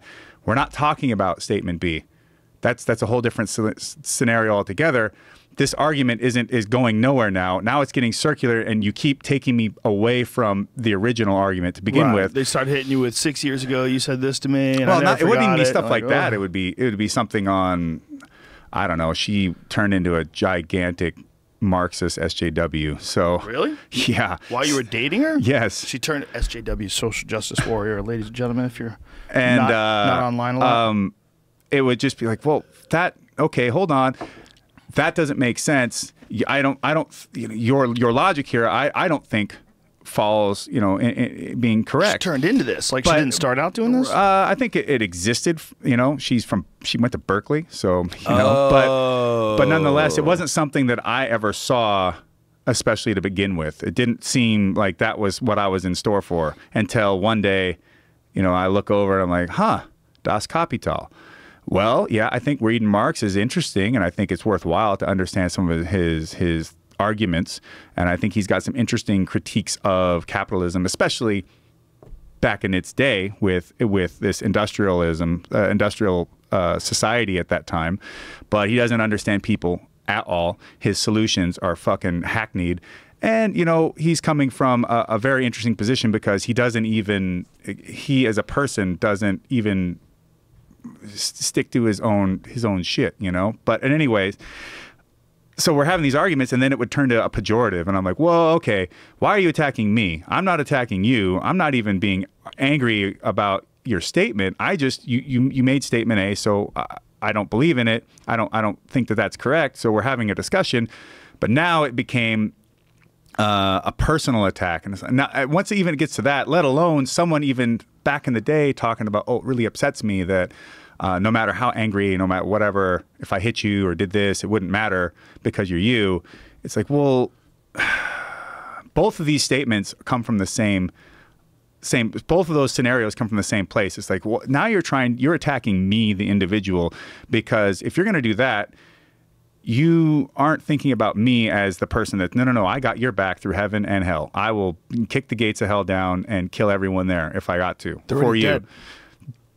Dead. They want to devalue to devalue me, the person, because they feel attacked in some way. They feel like they're so attached to their statement, to whatever that may be, which has some attachment to maybe what they feel is their existence, that to change that is dangerous. To call it outright wrong would be an even bigger problem. And I mean, it's just like this stuff would start showing up at the house, and so I'm like, all right, I'm going to start doing research on Marx and Engels and all this different stuff, and then as I would go further and further and further down the rabbit hole, I come back and I go, oh, okay, so this argument stems from this and this and this and this and this, and they're like, no, it doesn't. Like, well, okay, why do you think people operate? Like, what do you think their whole reasoning is? We get into these arguments about capitalism. Like, capitalism's a neutral system. But let me ask you this: what is it about social justice warriors or left-wing people where Marxism is so attractive to them? Well, for one, it's this idea of equity, like this sameness, like nobody is being left behind, and no one is becoming greater than anybody else. Right. It's also the idea, I like to think of it I think a lot of these young people look at it as mom's house, mom and dad's house. So when you're at mom and dad's house, someone does your laundry, someone cooks your food. You always just show up. You got a place to live. The TV turns on, and there's your cable. And they think the government should become mom and dad once you leave the house. Exactly. So they want mom and dad's house to exist forever. So it's just like they can run off and do whatever it is they want to do. There's plenty of money for food. There's plenty of money for shelter. We just need to spend it. Right. Redistribution of wealth. Right, exactly. Because if you exceed that system to more than they deem that you should have, then you should give it to somebody else. And it's like, well, how do you think I got this? I wonder how many. I'm sorry to interrupt you. Go ahead. Keep going. It's just like, how do you think I got this? People can say, well, it was you got it through you and inherited it. Okay, that does happen. I could also have got it through hard work and dedication and some guile and some smarts, and made it happen for myself. Does that somehow mean that I had to do it at the expense of someone else? Yeah, Not that's necessarily. That's a shitty argument, right? But that's the argument that they keep bringing up. That if you're successful, you did it on the back of someone else. It's all grift. Yeah. What do you think? This is what I wanted to ask. Well, that's the other thing. The back of someone else is an interesting thing too. It's like if someone agrees to do a job, if their skill set is limited in such a way that they are capable of doing this job at this moment. Now, of course, if you're asking me, they have a potential to do more than that as long as they're willing to invest back in themselves and find another skill or expand that skill. There's always possibility for growth within a human being, within their lot in life, whatever that is. And that could be transferred into work, could be transferred into personal goals. I mean, it's all about how you value things also. So this person gets into this job making widgets for this guy who invented this widget. This guy invented the widget. The argument that, okay, the worker deserves just as much as the guy that invented it, it's like, well, hold on. Without the guy that invented the widget, you have no job. Like all of these people that are working underneath them would have nothing. They would have zero. There would be no widget to build. And the guy that made the widget also has the most responsibility because he had to come up with the money to produce the widget, to be able to hire the people to make the widget, to then market the widget, to do all these things to the widget, to get it out there, to make it successful enough to then support more people. And that doesn't necessarily mean it's on the back of that other person, because you could also say, well, is everything on the back of the guy that made the widget? I mean, his idea is not can't belong to him? Because he created it, we should take it for us, even though we did not come up with it. We never created it. We didn't even have the facilities to make it. Didn't create it and didn't invent it are the ones who want to define how much this guy should get for inventing it versus how much they get. Sure, and I would get into arguments with my ex about. She's like, "Oh, I think all businesses should be co-ops." And my thing, like, what does that mean? Well, like cooperative, where everybody is getting an equal share into the business itself. Businesses. Yeah, that's and I would hilarious. Say it is hilarious, and also because I would say all businesses can be co-ops. There is no one stopping a business from being a co-op. We know what stops businesses from being a co-op is someone doesn't want it to be a co-op, or someone decides, well, I can't do it that way, so it won't make as much sense for me to create a co-op situation as it would to not. Or a co-op sounds nice. An enforced co-op does not sound nice. Well, of course not. A co-op sounds nice if, say if you and I live on a block and we say, hey, we got this fucking patch of land. Let's start a garden, start a little small farm. Correct. And we'll just have a little co-op here. Right. All right, cool, great. Yeah. Beautiful. But that's if everybody someone doing it comes by choice, along voluntary. And says, Josh Barnett, is this the Josh Barnett farm? Yeah, well, you're going to have to turn this into a co-op. And you're like, well, the fuck I am. Well, we're going to put you in jail. Exactly. And then it comes back down to violence. Here's the question. This is what I kept meaning to ask before I forget. Do you think that what do you think the numbers are of the people that are involved in these ideas that have never competed in anything? Now, that's... My ex-girlfriend is a professional fighter, and she fights in Bellator. However, the idea of the meritocracy of being a fighter, it's not, I don't think it's lost on her. I just think that she doesn't like the way it's worked out for her. And that makes her upset. Whereas for me, I found success as being a fighter. And sometimes it would appear that she would be upset at me for what I was able to do and somehow think that maybe I was less deserving or somehow it's an exception that who knows what. But the reality is like I can sit back and go, oh, Mark Hunt just made $800,000. Her thought might be more, let's say, if we're just, I'm making this up. I'm not saying that she said this. You know, she's like, oh, why does he deserve $800,000? Why I make $4,000 or $5,000 or whatever. I've seen people say that. Right. It's just like, okay, well, I could think of plenty of reasons. Like, oh, he draws more tickets. He's got a better record. He's a superstar. Or he's a K1 champ or whatever. You know, at the end of the day, he's fighting in New Zealand too, right? By and the if way, he's selling he's a more, hero. right? And if he's selling more tickets than you are, then he deserves a greater percentage of that money. Now you come to me, and I can be like, well, I beat Mark Hunt. Right, but what's her argument for that when you say that? Her argument for that would be that, you know, this other person isn't any more deserving than so everybody me. should get paid the same. So if John Jones fights Daniel Cormier, huge fight, everybody on the undercard gets a fair share. Or either that, or just like, well, I deserve more than this, and my argument would always be when she was upset about what she may be getting paid here or there, and some of this I'd go, well, look, you know, for what we're trying to accomplish and for what is available in these markets, that's not a bad payday. Well, that sucks. No, I agree with you. You should make more money, but we can't. It's not available, so we have to deal with what we have. For me, and then I would look at something like Mark Hunt and be like, well, I beat Mark Hunt, but so what? I'm more glad that Mark Hunt was able to create an opportunity to make $800,000. So therefore, if he can make $800,000, now the potential for me to do that exists as well. And it's just similar to like the old Gina Carano thing where everyone got on a train about wanting to beat Gina Carano. Fuck Gina Carano. She's not even that good and blah, blah, blah, blah, blah. All this hate at Gina Carano. When the reality is like, okay, well, even if you beat Gina Carano, you're not going to get what Gina Carano gets. You're not going to get, people aren't going to like you just as much or more. It's really not about any of that. The only thing you can control is yourself. At the end of the day, you can only control yourself. You can work to try and increase and determine your value in terms of what you're trying to sell. But isn't part of selling today, at least, talking shit? Like Some of it. It seems to be like because of Connor, his proficiency at it, and his massive financial success because of it. But he wins too. Yeah, he wins all the time. He won belts. He made very bold statements and then went out and won. Yeah. Another person could then go and talk shit. Maybe they win, and people still don't care as much. Right. You know, you can't force people to care, and what makes them care is a metric that you just can't define. You know, there's one way of doing it is to make them all hate you.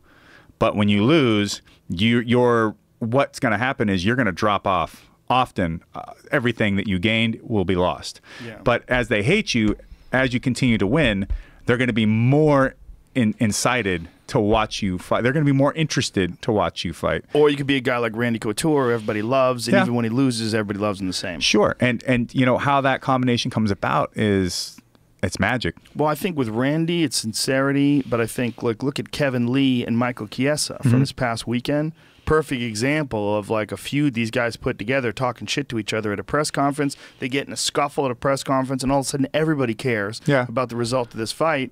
And then the fight has a controversial ending. Sure. And now it's even more crazy. Sure. And now there's a lot of eyes on Kevin Lee and Michael Chiesa that 3-4 months ago I've been saying both guys are super talented. Sure. Both guys have some really good wins. And I think Kevin Lee's got some real fucking potential. But people weren't really talking about him the way they are now. So a lot of other fighters are going to look at that and go, yeah, that's what I got to do. I got to talk shit on Gina Carano, or I got to talk shit on anybody, whoever it is. A lot of that is with the Gina Carano thing, that was insecurity, and that Right. was also Well, she was a superstar and the only it one. was, and people they thought that they could have what she had by taking it from her, and it's like, well, that's not actually how it works. Right. You can beat her, and that will definitely do something for you, and by fighting her, it's going to elevate your status. But not the same status. Like, No. look at Holly Holm. You're your when own she person. knocks out Ronda. Sure. I mean, she devastated Ronda, right? Was She it- was the first one. Ronda's Right. undefeated, looks like a tank. Yeah. Is coming at her, and Holly winds up head kicking her and Yeah. knocking her out. I mean, Holly is still a really highly respected professional Sure. fighter, but I mean, it's not the same. She doesn't have the same. Well, it also did something for her accolades coming in. So she's this heavily touted boxing champion. Yeah. That boxing championship looks more interesting now after she goes and she wins the MMA belt too. Let me ask you this: why don't they set up Cyborg versus her? Isn't that the fight? Cyborg versus Holly Holm? I Because think Holly that would be Holm a good fought fight. Durand May. I don't know. A lot of people thought Holly Holm should have won that fight. It was a very close fight, and Durand May definitely hit her twice after the bell. Yeah, Once, for real. really significant. Yes. And should have been a penalization. Yes. So why the fuck isn't Holly fighting? I know she just fought Betch Correia, but as soon as Megan Anderson dropped off, Yeah. if Holly could take it, I mean, she didn't have, as long as she's not injured, maybe she is. Who knows? She might be. I mean, Managers, yeah, who knows? bookers, Who knows? Who knows what? But that's the fight. That's an interesting fight. Holly versus Cyborg is the fucking fight. It would be a great fight. And Really I think interesting. people would be interested to watch it, but For it's sure. not the fight that's being made. Instead, we have Tanya Everger stepping up and fighting Cyborg instead. Yeah, and short notice. You know, but Tanya's a gamer. She's very tough. Yeah, she will fight anybody. Well, that's a She would highlight fight reel us. of the fight because of that, because she's so tough. Yeah. That's what makes it exciting. But, you know, Cyborg's a giant person. She is. so She's big for massive. She's 45. super explosive, which to me, explosiveness in women's MMA is a massive difference between success and not. Like if you're super explosive, like that usually makes a big difference in terms of your success rate. Did you see Cyborg sparring with Clarissa Shields, Yeah, two-time Olympic gold medalist know. in boxing, and hanging in there, man? I mean, she's getting outboxed for right. sure, but not by much. She landed some good shots. She's still game and moving forward Yep. and fighting and throwing stuff And back. dangerous. Yeah. And dangerous against a super high-level boxer. A girl that's even arguably bigger than her, too. Yeah, and lightning fast. Yeah.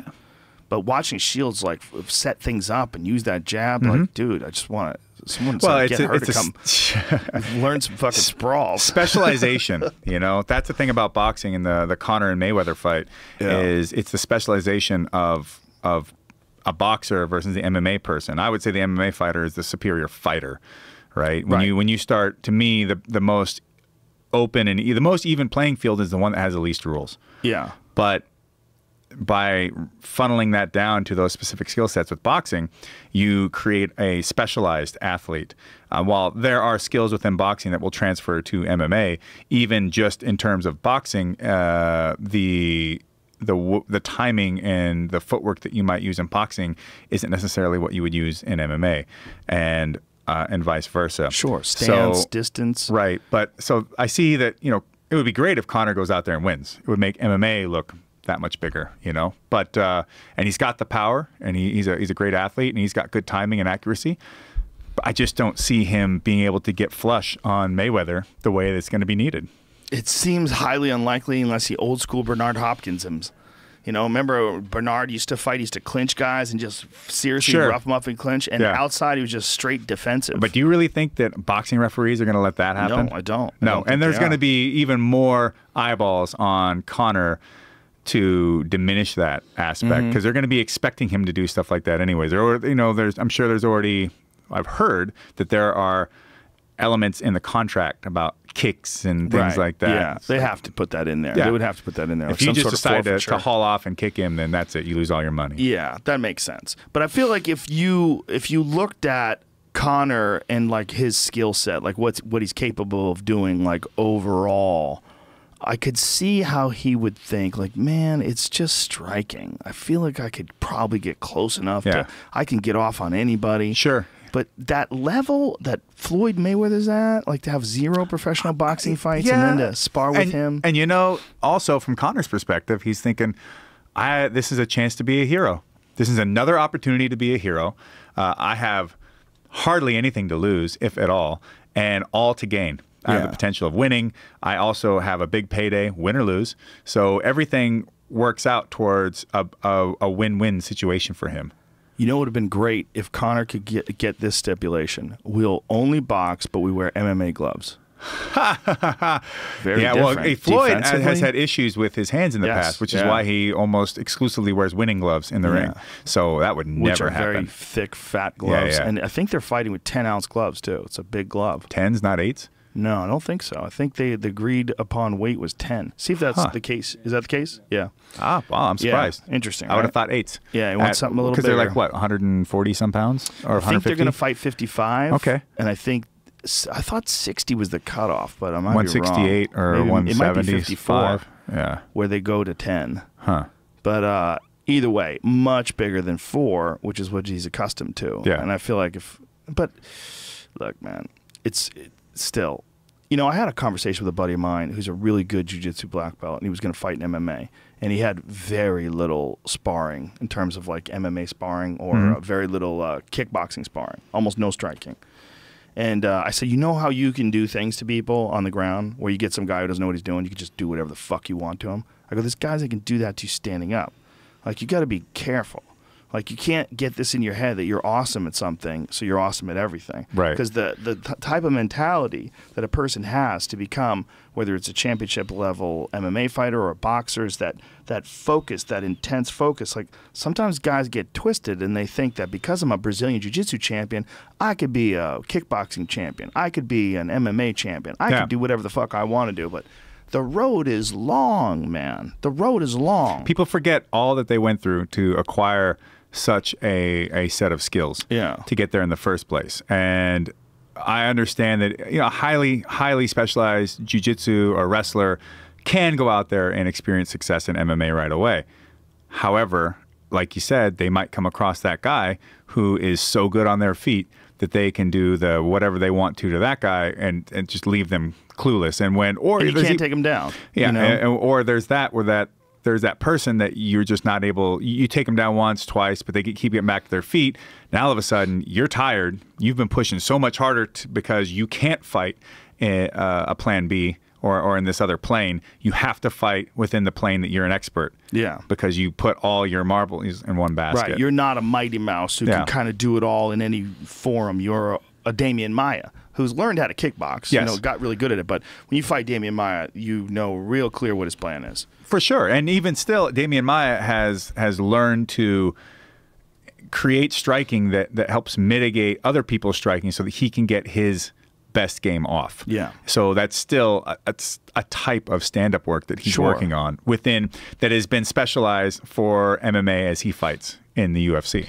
Do you agree, though, that a guy like Conor McGregor would have way more, like, I feel like the odds of Floyd beating Conor are extremely high in a boxing match, like in the high 90%. Sure. Right? But the odds of Conor beating Floyd in an MMA match are 100.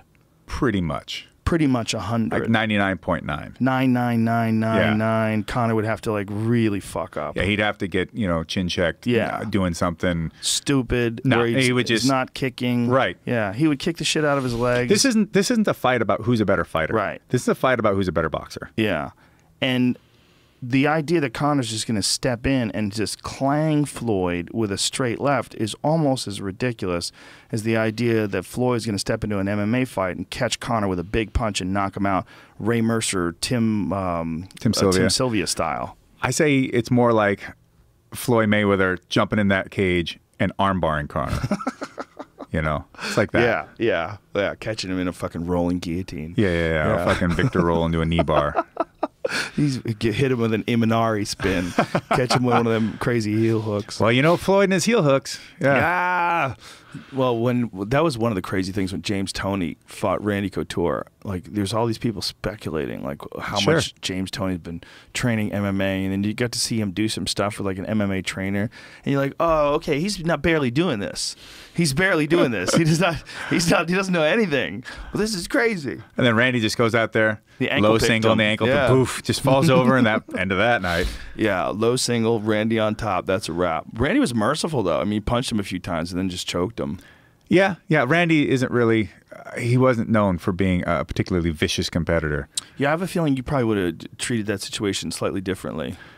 Yeah, I would have tried to tear him absolutely limb from limb. Not because of any particular personal animosity, just because I go out there to wreck people. Because I want to make sure that if I'm winning, I'm winning. But if you had a guy like a James Toney on the ground who came in from professional boxing, no MMA fights, would you have it in your mind that you need to prove a point? Or Nope. would you have it in your mind just finish him when you can? Smash him any way possible. You know, I'd chop his leg, whatever, shoot a double, blow through him, get on top, and then just start doing whatever is available. For such a nice guy and such a well-spoken guy, you enjoy hurting people in a very disturbing way. It's what I'm good at. It's what I was. It's what I learned at an early age that it was something that I excelled at. I asked you just in partly to see your response because I knew that you were going to get worked up about it and you were thinking about smashing him and like what you would do. I could see it in your eyes thinking about taking him down, dropping elbows in his face. I love. That's part of the reason why by leaving fighting, I know it's going to be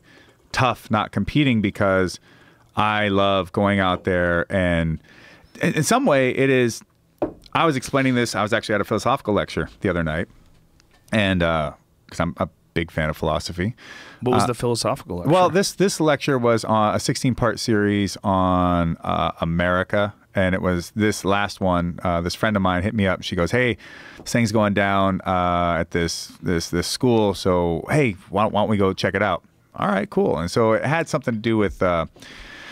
Futurism, and I forget what else. But as the lecture was going on, people would chime in and say stuff. And so at one point, I'm listening to some of these arguments. Some of it I'm just going, man, you just don't really, you don't understand people that well. I mean, a lot of these arguments always come from some idea of a base motivation from somebody, like the idea that all capitalism is theft. It's like, well, you know, you don't have to be a horrible person to operate successfully within a capitalist system, just as much as just because you create a communist system doesn't necessarily make you benevolent, because as you will look, you know, in the Soviet Union, and as you've had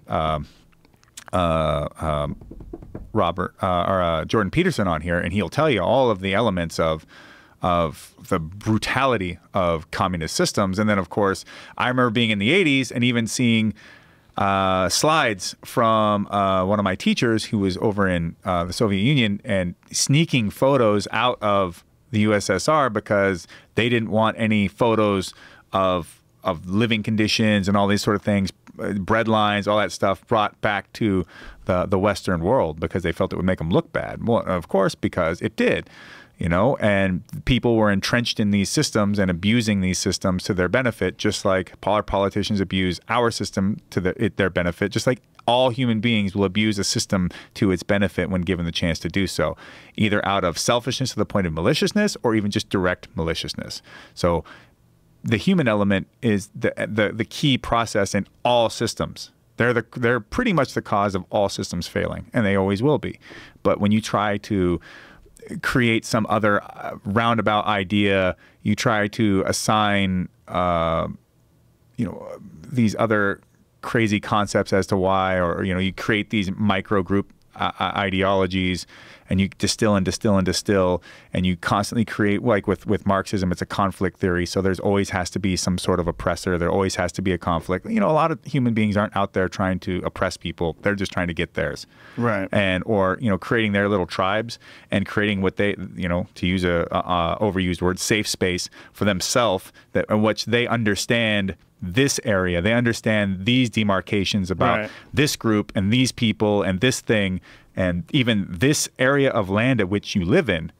You know, the idea of, I know I'm going off on a tangent here from our original discussion, but the idea of like personal property, and, you know, you have your fence line around, let's say, a piece of property. I was walking through Joshua Tree and looking at all this stuff and pondering some things, and you know, that property line isn't just about me owning this and keeping other people out and looking at it. And someone wants to say, oh, you just want to be selfish and own and be greedy and dominate something. And it's like, well, actually, think about it this way. That line is the same as an extension from my own personal space. You know, I know you, so you know, you can get right in my personal space and I don't care because we've already vetted each other. We've already had a relationship. I have a good understanding of who you are as Joe Rogan and your being in the world, and you understand me to a degree as well as Josh Barnett. Versus some guy who just shows up at your house. Versus some guy, something, anything that you don't know. You don't know. Versus, so you have this fence line what you're doing is you're creating this space that is just it's just an extension of your own personal bubble, of your own personal safe space. And so within that, you feel like you've vetted it. You know these rocks, you know these plants, you understand the pluses and minuses of this area that exists. And so within this place of existence, you can be your most authentic self without any concern of the rest of the world. Now, if something was to come and want to cross that line, you'd want to say, well, I don't know what it is yet. So I want to vet that source and then say, okay, yeah, it's okay. I'll allow you into my space, into my area. And so now you too can also be open to the vulnerability that I'm giving you, because that's what it is. You know, our personal space is about our vulnerability, about the ability for someone else to, you know, interact with us physically as well as emotionally. And so even just having your little cabin with your little fence, that little fence isn't just you can't have that, right? Well, that would be like Marxist ideas of no private everybody property. Gets an acre. Yeah. And you know, there's not like a lot of full-on old school Marxists anymore. They're all pretty much neo-Marxists from the, as Peterson and other people have described, from the Frankfurt schools, you know, permeating into the academia and going after the superstructure instead of the base. I think there's an undeniable aspect that you talked about before, where with your ex-girlfriend, at least, or with some people like that, we don't even have to single out her, that people that are not successful in the competition of life seek to diminish the success of those around them. And also it's the other thing about that is the value that you create. What is your values? What is your value system, and how is that going to influence you? So if your value system is based on external elements, like, you know, Nietzsche talks about the danger of unchecked envy. You know, envy being a life affirming element. You know, if I envy Joe Rogan and his podcast, which I do, I can see that, well, Joe was able to create this podcast. So the possibility exists for a person to create a podcast and be successful with and expand from there on out. So that envy can drive me to then work towards it because I know it's a possibility. Having unchecked envy would be to be angry at you for having that podcast and thinking that, well, you know, he's got this thing and I want that thing. How do I deserve it too? And, or you know, even if you don't deserve it, burn it to the ground. Right. You know, because you're so upset about it. But that's the lowest of self-esteems, right? The people that not only do they not think they can't compete, they don't want anyone to be successful because they don't think they're ever going to be successful. And every day, throughout social media, people are seeing manufactured, manicured interpretations of life, and thinking and weighing themselves against that. So that's just one example of how you are using these external forces to determine your value systems, or putting value on things that are beyond your control, or putting value in areas that are unnecessary, that are actually harmful to you. And so people, if I had to just walk away from everything, like my muscle cars and all that stuff, and I know it's a horrible thought. I have some projects that are going to be to completion here soon that I'm just so looking forward to. Are you still driving the Challenger though? That your main mode of transportation? Yeah, that's my daily driver. But I'm replacing it with a 75 Formula Firebird with a 455 that I punched out the 470, automatic overdrive trans and Hotchkiss suspension, and Willwood brakes all the way around on it. It's going to be fucking great. 9-inch Ford in the back. Speaking of which, Gabriel Iglesias was just on Jay Leno's Garage. Yeah. And he's got a dope Burt Reynolds fucking Smokey and the Bandit Trans Am. Yeah, they do build them off the new Camaros. Yeah, he was loving it. Damn. But is that what his is? His is from one of the new Camaros? It's built off the new Camaro, yeah. I just saw the picture of him standing with Jay next to the car. The car looks sick. It's a sweet car. I've seen him at SEMA. That's a car that doesn't impress girls at all. That's a car only for, look at that fucking thing. So that's based on the one on the left. The one on the left is a real 77 or 78. The one on the right is a brand new one. Holy shit. So there's, oh my God. So they put a front new nose piece on it. They put the shaker scoop. They put it, and this one they put an LS3 and they do all this Pontiac, stuff. for folks who don't know, doesn't even exist anymore. Dead. Yeah. Wonder if they could do that with the ZL1. That Of course new they could. ZL1. They could do it with anything. God. You know that ZL1 is one of the fastest cars to ever lap the Nürburgring? Yes. Faster than the Corvette Yes. Z06, faster than anything. It's incredible what we're doing with cars. But Yeah, so if I had to American give all muscle this shit cars up right now. if I have to give all this shit up, Look I would at hate that. it. That's amazing. I would hate it. Burt I would Reynolds signed I would it. not love it. Yeah, it's a Burt Reynolds edition. Holy shit, he signed it. Yeah. So, but if I did, truth be told, Look at the Hurst shifter. My dick is hard as a rock. truth be told, I can get rid of all these things. I can be free of all of that stuff and still have a life that makes me highly happy. But let's makes not get me crazy. substantial. I know. But I don't you've want to. got I don't those want to get things. crazy. There's no need to I'm going diminish. to extremes. Those Marxists are fucking with your head, man. They're changing your values. I know they want to take my Firebird, my Dude, GT500, no, and all that stuff. no. But I can't help it that my car has more boost than yours. Yeah, you can't. But the thing is that it's where I put my values. What is valuable to me and what's valuable in living and being.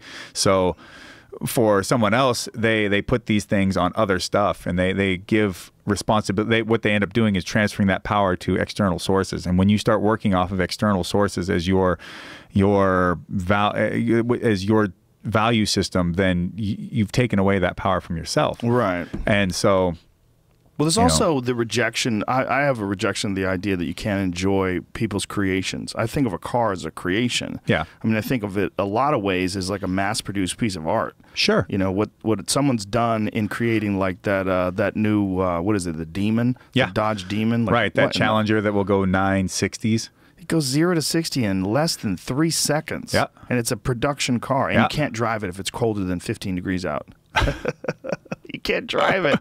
It's like it's such a fucked up car. But like that to me is, I'm fascinated that someone chose to make it. I like I look at that the same way I look at them doing space exploration. Like, Right. oh, that's all going to trickle down to regular cars. Sure. You know, they're going to figure out how to make Tang out of this. Sure. And that's the thing, is that these things wouldn't exist if people weren't driven to innovate. to express their will to power and grow, to want to be their greatest version of themselves, to create a greater thing than the last thing, to push that envelope. Right. And while it's not always going to be successful, it's the idea of creating something greater and greater and greater. Now, I mean, there's an argument with science that there's always is it shoulda or coulda? Right. You know, of course. Of course. There is an element of ethics that has to play into that, I think. You need to be aware of. And you there's know. also with objects, you don't want to get obsessed and fixated on Correct. objects. But Correct. it doesn't mean you can't enjoy a new laptop. Right. Well, and I think that a lot of these new like champagne socialist type folks,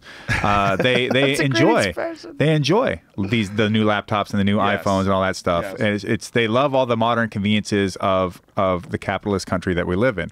And if someone wanted to sit down and talk to me about the danger, the elements of our society, of our capitalist economy, and how it is in issue, the issues within it now.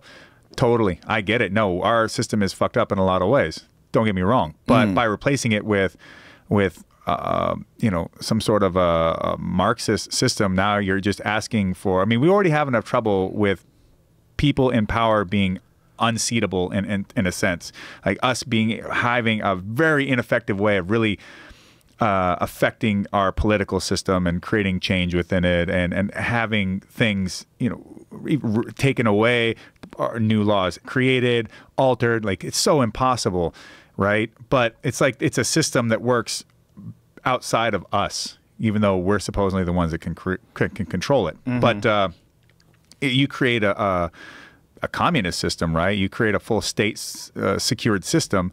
You really have no ability to affect that. Right. You Without don't have some sort options. of violent revolution, which not probably in your best interest with the way technology and military and all that stuff. I mean, no one wants things to get to that point, and so they always preach a ramped down version of it, though, because like there's never any. By the way, there's never been a true communist system, or there's never been true Marxism. It's always the fucking no true Scotsman fallacy. It's like, it never happened. This never happened yet. And it's like, well, what the fuck do you think the Soviets were doing? What do you think that the Maoists, they all thought they were doing it, right? Right. But and even then, when you go to look at China nowadays, like, well, they got all these capitalist elements within it that are making their economy just fucking flush with money, so flush with money that they're like, I don't want to give it to the government. So they send it all over to Vancouver and buy up all these houses and stuff Beverly like Hills. that, and then have It's a huge issue their in Beverly like Hills. teenage kid live there. All over Hollywood, even Bel Air. Right. A lot of Asian money, a lot Sure. of money from Saudi Arabia as well. Right. And Yeah. Saudi Arabia, you're talking theocracy. Yeah, and they're worried about their money getting taken away over there, so they Sure. buy real estate over here. Yeah. And also, it's very valuable. It like keeps going up. It's a good investment, and when you're making trillions of dollars by sucking oil out of the ground. Sure. And at the end of the day, the thing about all this stuff is that if you give people the most opportunity to be free, you're also giving them the most opportunity to be shitty. Yeah. And you have to accept that. You just have to accept that some people are just going to be fucking assholes. Some people are going to be shitty. Some people are going to try and create a system that you're not going to like, that's going to reward others for things that you don't think it should. But Right. You're always going to get those hedge fund dudes. You're always going to get those guys who have those gigantic estates in the Hamptons and yeah, fuck people well, over. and my Bernie ex-girlfriend Madoffs. graduated with a physics degree, didn't use it. Okay, fine. But you spent all this money to go to that school, and should it have cost that much money? Should the rates on loans be what they? I don't think so. I think No. that's a real scam. You didn't probably understand, or were ill-equipped to understand, like all of us were when it came to school. Yeah, when you're 18, you don't know what the fuck that means. We didn't really understand what a racket it was at the time. So I totally feel for her there. And then so then she goes and she gets a different job doing something else, but made her great money, but she hated it, didn't like it, didn't want to be in that. All right. So then chose to fight and do personal trainer stuff, and then would always gripe about how she didn't make enough money. And it's like, well, you could do, okay, well then how about this? You charge X amount per hour normally. Well, how about you set a limit to where you get to X amount of people, and then once you go over that, now you double the fee, because it's not really worth it to you anymore, is it? So you create an increase, and you see what your minimum is, and then over that. And if people are willing to pay it, then they pay it. Well, I couldn't do that. That would be unethical to charge these people double what I'm charging these people or whatever. It's like, well, okay then. How about you create a class schedule set up, and you iron out some time here. We're and getting very specific here. Instead of teaching one person, you teach 5 people, but then you charge them, 2/3 what you charge. And it's just like, it's like, well, okay. At the end of the day, we have to do what we need to do to pay our bills and do these things and do whatever. But we also have to determine how we acquire those bills, to what our expenses are going to be. And if we can't create a system that supports that, then we have to reevaluate that and then change appropriately. The one thing we can't do is just be upset, and But that's what people like to do. Of course, because they would like it to be, oh, well, I can do this, or I should be able to do this, I should be able to do that. It's like, well, nobody, you can do these things. You can do these things. People just love to bitch and just chase their tail, go around in circles. Freedom, being truly free, in, let's just say in an existential sense, means that you have to take responsibility for all these actions, but it's also all on you to find your own success. And that means you're going to fail. That means you're going to struggle. That means all these difficulties are going to happen. But I personally believe that through struggle and these difficulties, that's where growth comes as well. Well, the question is, what's the alternative? The alternative is what? You sit around and complain whenever someone else is more successful than you. Sit around and complain that you're not making enough money. You sit around and complain that the deck is stacked against you. Sit around and complain that you didn't use your education. Sit around and complain that in your field of choice you didn't succeed. Well, here's the other thing. A lot of people then want to find somebody who is the reason for their downfall. Yeah. This thing is what's keeping me from being successful. That's the boyfriend. I wasn't. Everything I did was to help. I did as much as I could. Bro. You're too big. Talk too much shit. You're too opinionated. Too smart. I'm tired of it. Yeah, I put it. At the end of the day, I got completely betrayed and cheated on for months in the end of it. Well, so it's just like, oh, well, I put all this investment into trying to help this other person and create a life with them, only to get completely screwed over in the end. But at the end of the day, to hear about that, but we're getting super personal here. Yeah, it's true. But what it comes down to also is that when you look at these kind of things, you have to say, well, okay, well, what would I have done differently? And you should be like, for the most part, you shouldn't have done anything differently. When you invest in somebody else, when you do for somebody else, you don't do it for the return or for what you think you're going to get out of them. You do it because you're doing it because it is what you believe is the right thing to do. And then to be you know, you can be upset about the way things have turned out. You can be upset about like, well, you know, ethically, I think you did this or you did that. And you can be upset about those things. But then it's just like whenever you come across that person that just has nothing but shitty things to say about their ex, like it's probably you. Oh, dude. You know, for me, I could be like, nah, I thought my ex was the greatest woman I'd ever met. And she absolutely possessed qualities that aligned with that. But she also had some really terrible ones that ended up being, you know, real horrible. But whenever you meet someone and all they do is complain about their exes, there's usually a little of them and what they're saying too. But see, that's just, you know, this is just human beings in their own existence. And so be it their relationship, be it their business, be it, you know, all these things are all stemming from the same elements within themselves. Now, they are subject to other, you know, very specific elements to like things that are specific to a relationship. Like what kind of elements? Well, okay, when it comes to... So if you had a point to like, what's for most people, like what's the big factor in not getting their shit together?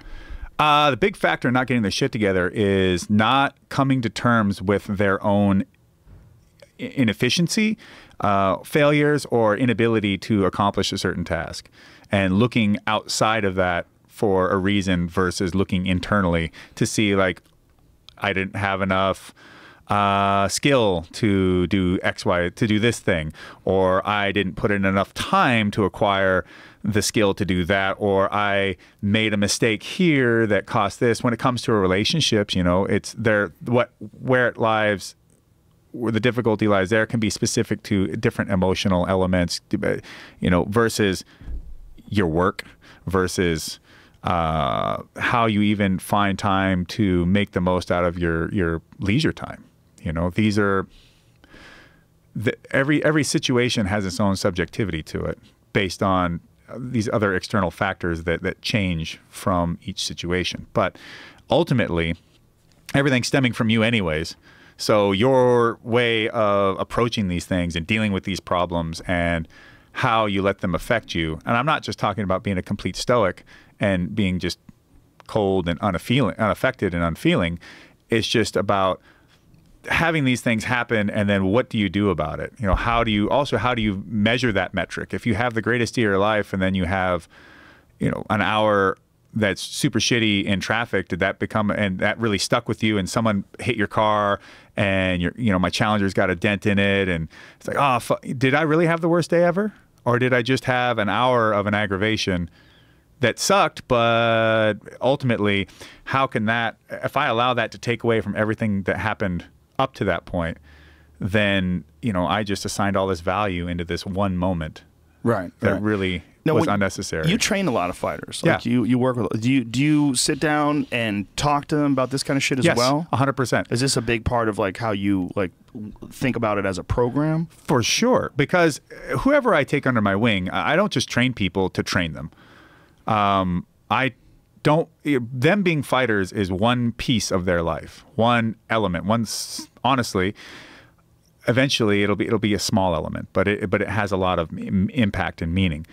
I mentor people when I work with them. I'm trying to help them visualize and achieve their greatest state of being from what they can get. Now, fighting may be a vehicle to help try to achieve that, but ultimately, they're living their life, and they have something that they're trying to accomplish with that.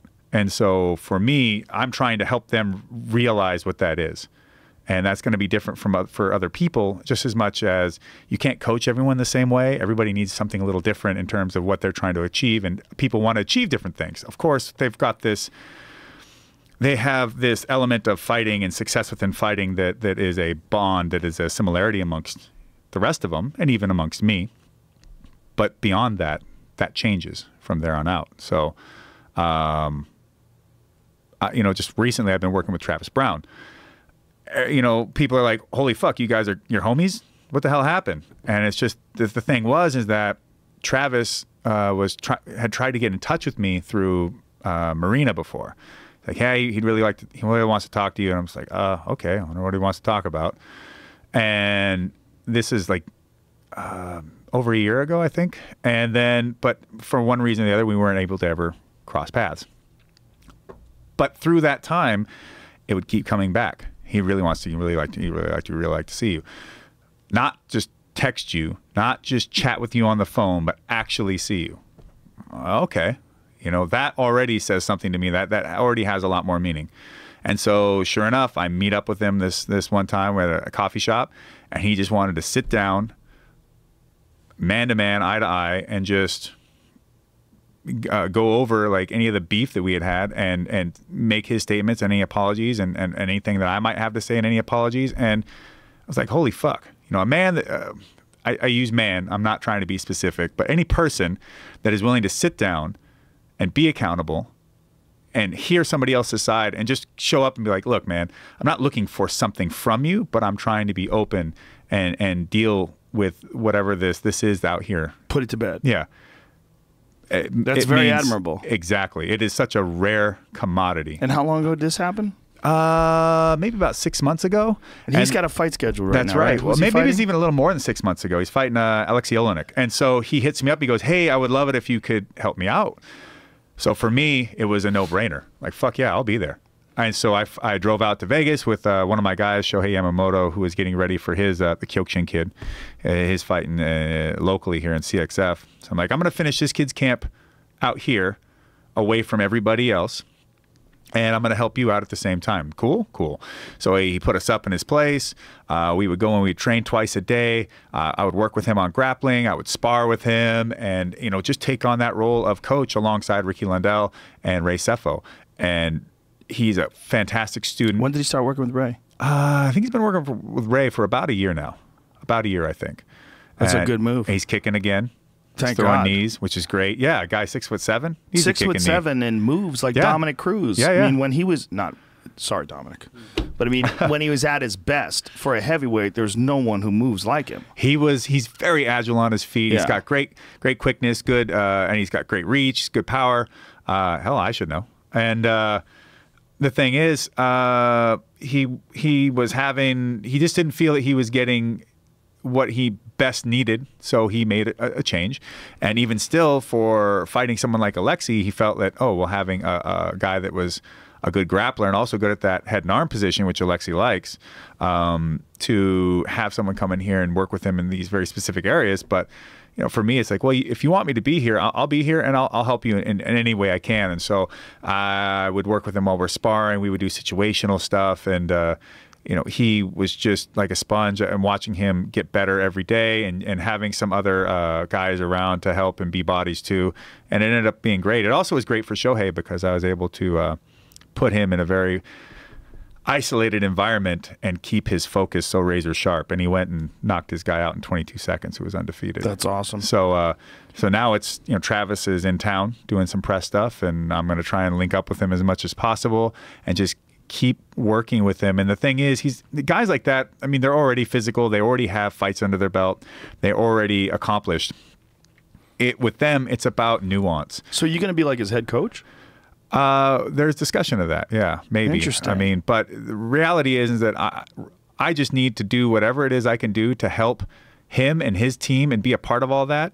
And you know, whether I'm a head coach or a assistant coach, or I don't really care. Doesn't matter what the title is. I just need to be in there, right, in the trenches with these guys, putting our heads together and helping Travis be the best he can be as a fighter. And even then, through these training sessions, you know, you're teaching somebody about getting out of a move, you're teaching somebody about doing a move. But wrapped in that whole bubble is, okay, you're having a hard time right now, yeah? Yeah, okay. That's okay because you're still moving forward. Don't worry about how difficult it is. Sometimes this is going to be hard as shit.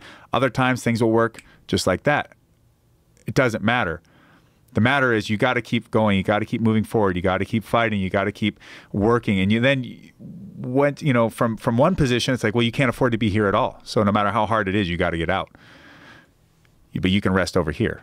Or it's like, you know, this training session was super fucking hard. That's great.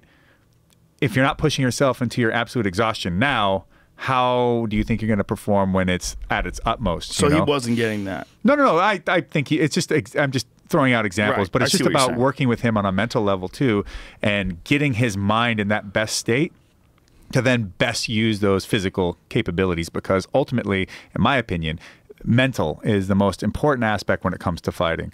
How you approach these things, your mentality towards each individual skirmish within that fight that eventually leads to either your success or your failure. And that's always the thing. It's like whether I could teach someone to throw a kick this way or a kick that way, or, you know, there's always a way to make something work. You know, maybe there are some techniques that are more low percentage than others, especially, but there'll always be a guy that can make it work, you know? However, the way you approach a fight mentally is the fucking thing that is the hardest thing to hone. The hardest thing to change over, the hardest realizations to create is all in terms of how you mentally approach a fight, how to control your nerves, or how to look at your opponent. Have you thought about writing this out, like as a book? Yeah, I do. I think about writing. I think about writing. I think in terms of fighting. I think about writing in terms of philosophy. I think about maybe doing speaking engagements, stuff like that. You know, talking about. If you sat down and came up with like sort of a comprehensive step-by-step for young fighters, that would be like super valuable. Maybe. I don't know. I guess if you come up with a step-by-step, sure, you could do that, and which of course is going to be, just like you said, framework. Yeah, give them tools to fall back on if they're in a certain situation. This is something you can call on. This is something you can think about if you find yourself stuck. This is the mindset. Instead of just swimming out there, sure, freaking out and treading water and trying to figure out how long you can do it for, have a very specific mindset that you adopt or that you take on when you're in a bad spot. Sure, and a lot of drills and things that I'll create for fighters are based on creating comforts and familiarity, to where things get to a point where you're not thinking about it anymore, but you're so comfortable and in that moment, in that space,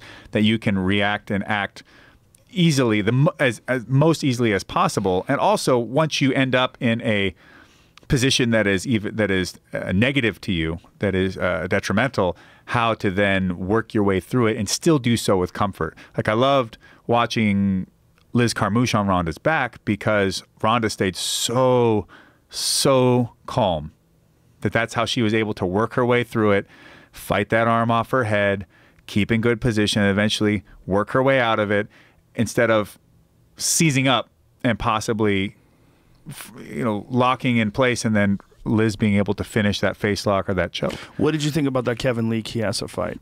I didn't watch it. You didn't watch it? No. How dare you? I know. I'm a fighter that doesn't really watch fights. It was a crazy ending. Well, so I heard. Yeah. Kevin Lee took Chiesa's back, which is Chiesa's thing, right? Yeah. And he took his back, sunk the choke in. Chiesa fought it off. He went palm to palm.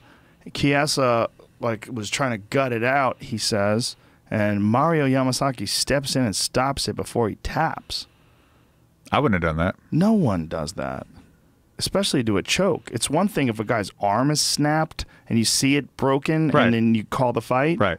But this is not that. And he's saying that he thought he went out. It's just 100% poor officiating. I mean, I haven't seen any argument from anybody on the right side. I mean, in terms of people that are either work for the UFC, trainers, fighters, even jiu-jitsu athletes. Yeah. Everybody says, should let him go out. You got to let him go out. I agree. It's not a bad thing. But for people who knows who what he don't would be dreaming about? For people who don't know, it's not like getting knocked out. Yeah, he could have been dreaming about get shut off, being with two chicks. Yeah, it doesn't hurt you, is my point. For people who don't understand what we're advocating, it's not like let a guy get knocked out. Well, when you get knocked out, it's not good. But when you get choked out, it's almost nothing. It literally is almost nothing. Pretty much. It's a little. Your neck's going to be sore. Yeah, for sure. And I don't think. I know Mario. I've known him for a long time, and he just made a mistake. And that's the thing. Referees are human. They all look. It's a fucking very hard job. He probably thought Chiesa went out. He saw. Here we can take a look at it here. Let's play the whole thing back from the beginning, Jamie, so you can see that. I can only get it from here. Go from there. So he's get it. Yeah. He locks it on the neck. Sure. He's got the body triangle. Chiesa's fighting it, peels it off, and then Kevin locks the body triangle down tighter. I see it. Yeah. Gets that palm to palm, and look at this. See, he's fighting it off, and look, he's not out at all. He's like, I didn't tap. What the fuck? I didn't tap. I think that's a bullshit stoppage, and it's not. Look, Mario made a mistake, but it's a bullshit stoppage, 100%. I can't even imagine anybody defending that stoppage. There's no reason. Well, it's not like extra punches. They're going to defend it, because if you don't defend making that stoppage, He's crazy. Well, He made a I understand mistake. that, but people don't want to. They don't want to admit it. They don't want to accept any blame. Let's watch it because one more accepting time. blame may. See, he's gutting it out. Yeah. He's gutting it out, man. Like, people don't realize it takes a lot of effort to squeeze that. Palm to palm in particular, using a lot of muscle. There's not a whole lot of, it's not the same kind of leverage that you get when you do the traditional I see karate his chop behind hands the head, kind of, you know, moving up in around the a air little. here, but I mean, you can still grab, you could touch the guy's arm. Yeah. Yeah, and they're stiff. Yeah. He's still resisting. And you don't have to, it's not like strikes where you have to have your hands up covering yourself. Like, to resist it, he can resist by just really flexing his neck. It's not smart. And Tyron Woodley had the best commentary on this, honestly. He was on that UFC panel show. Sure. And he's like, look, you shouldn't be in that position in the first place. You shouldn't be defending it like that with your hands like that. And you shouldn't have let that guy get his arm under your chin like that. All those things are bad technique, and he's dead right. Yeah. He's dead right. The whole thing's kind of crazy.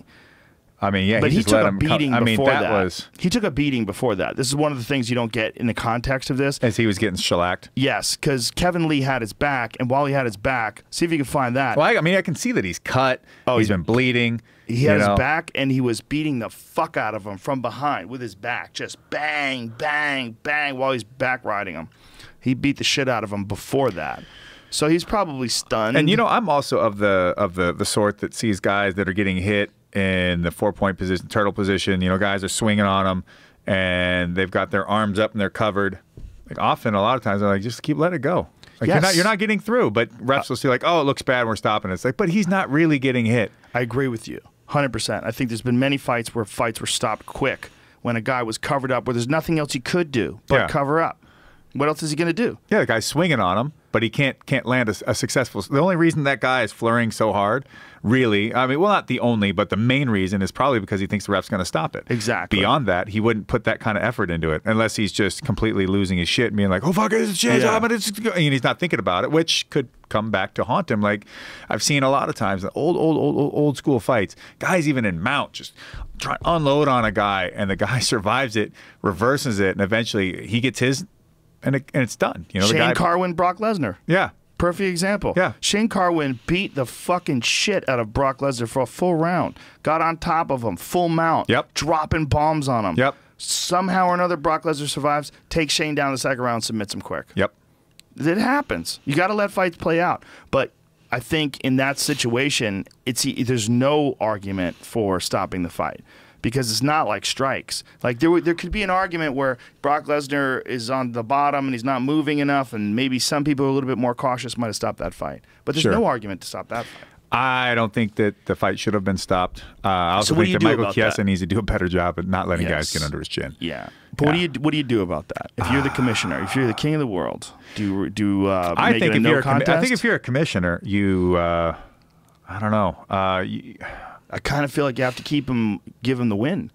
It's hard to reverse something like that. It's a mistake that the referee fucked up for sure. He stopped the fight, but he stopped the fight based on and this is where I'm going to go against myself, a very advantageous position that was as close to finalizing and finishing as you can discern, where a guy's no longer defending with his hands. He's hanging in there. I mean, I think Mario fucked up because he didn't let it get to 10, but he let it get to 9. It got to 9. Yeah. Yeah, that's the thing, too. He was so locked into that choke. Can't take his victory away. I feel like you can't take Kevin Lee's victory away. Me too. It's just no good. There's no good that comes of that. It's not good.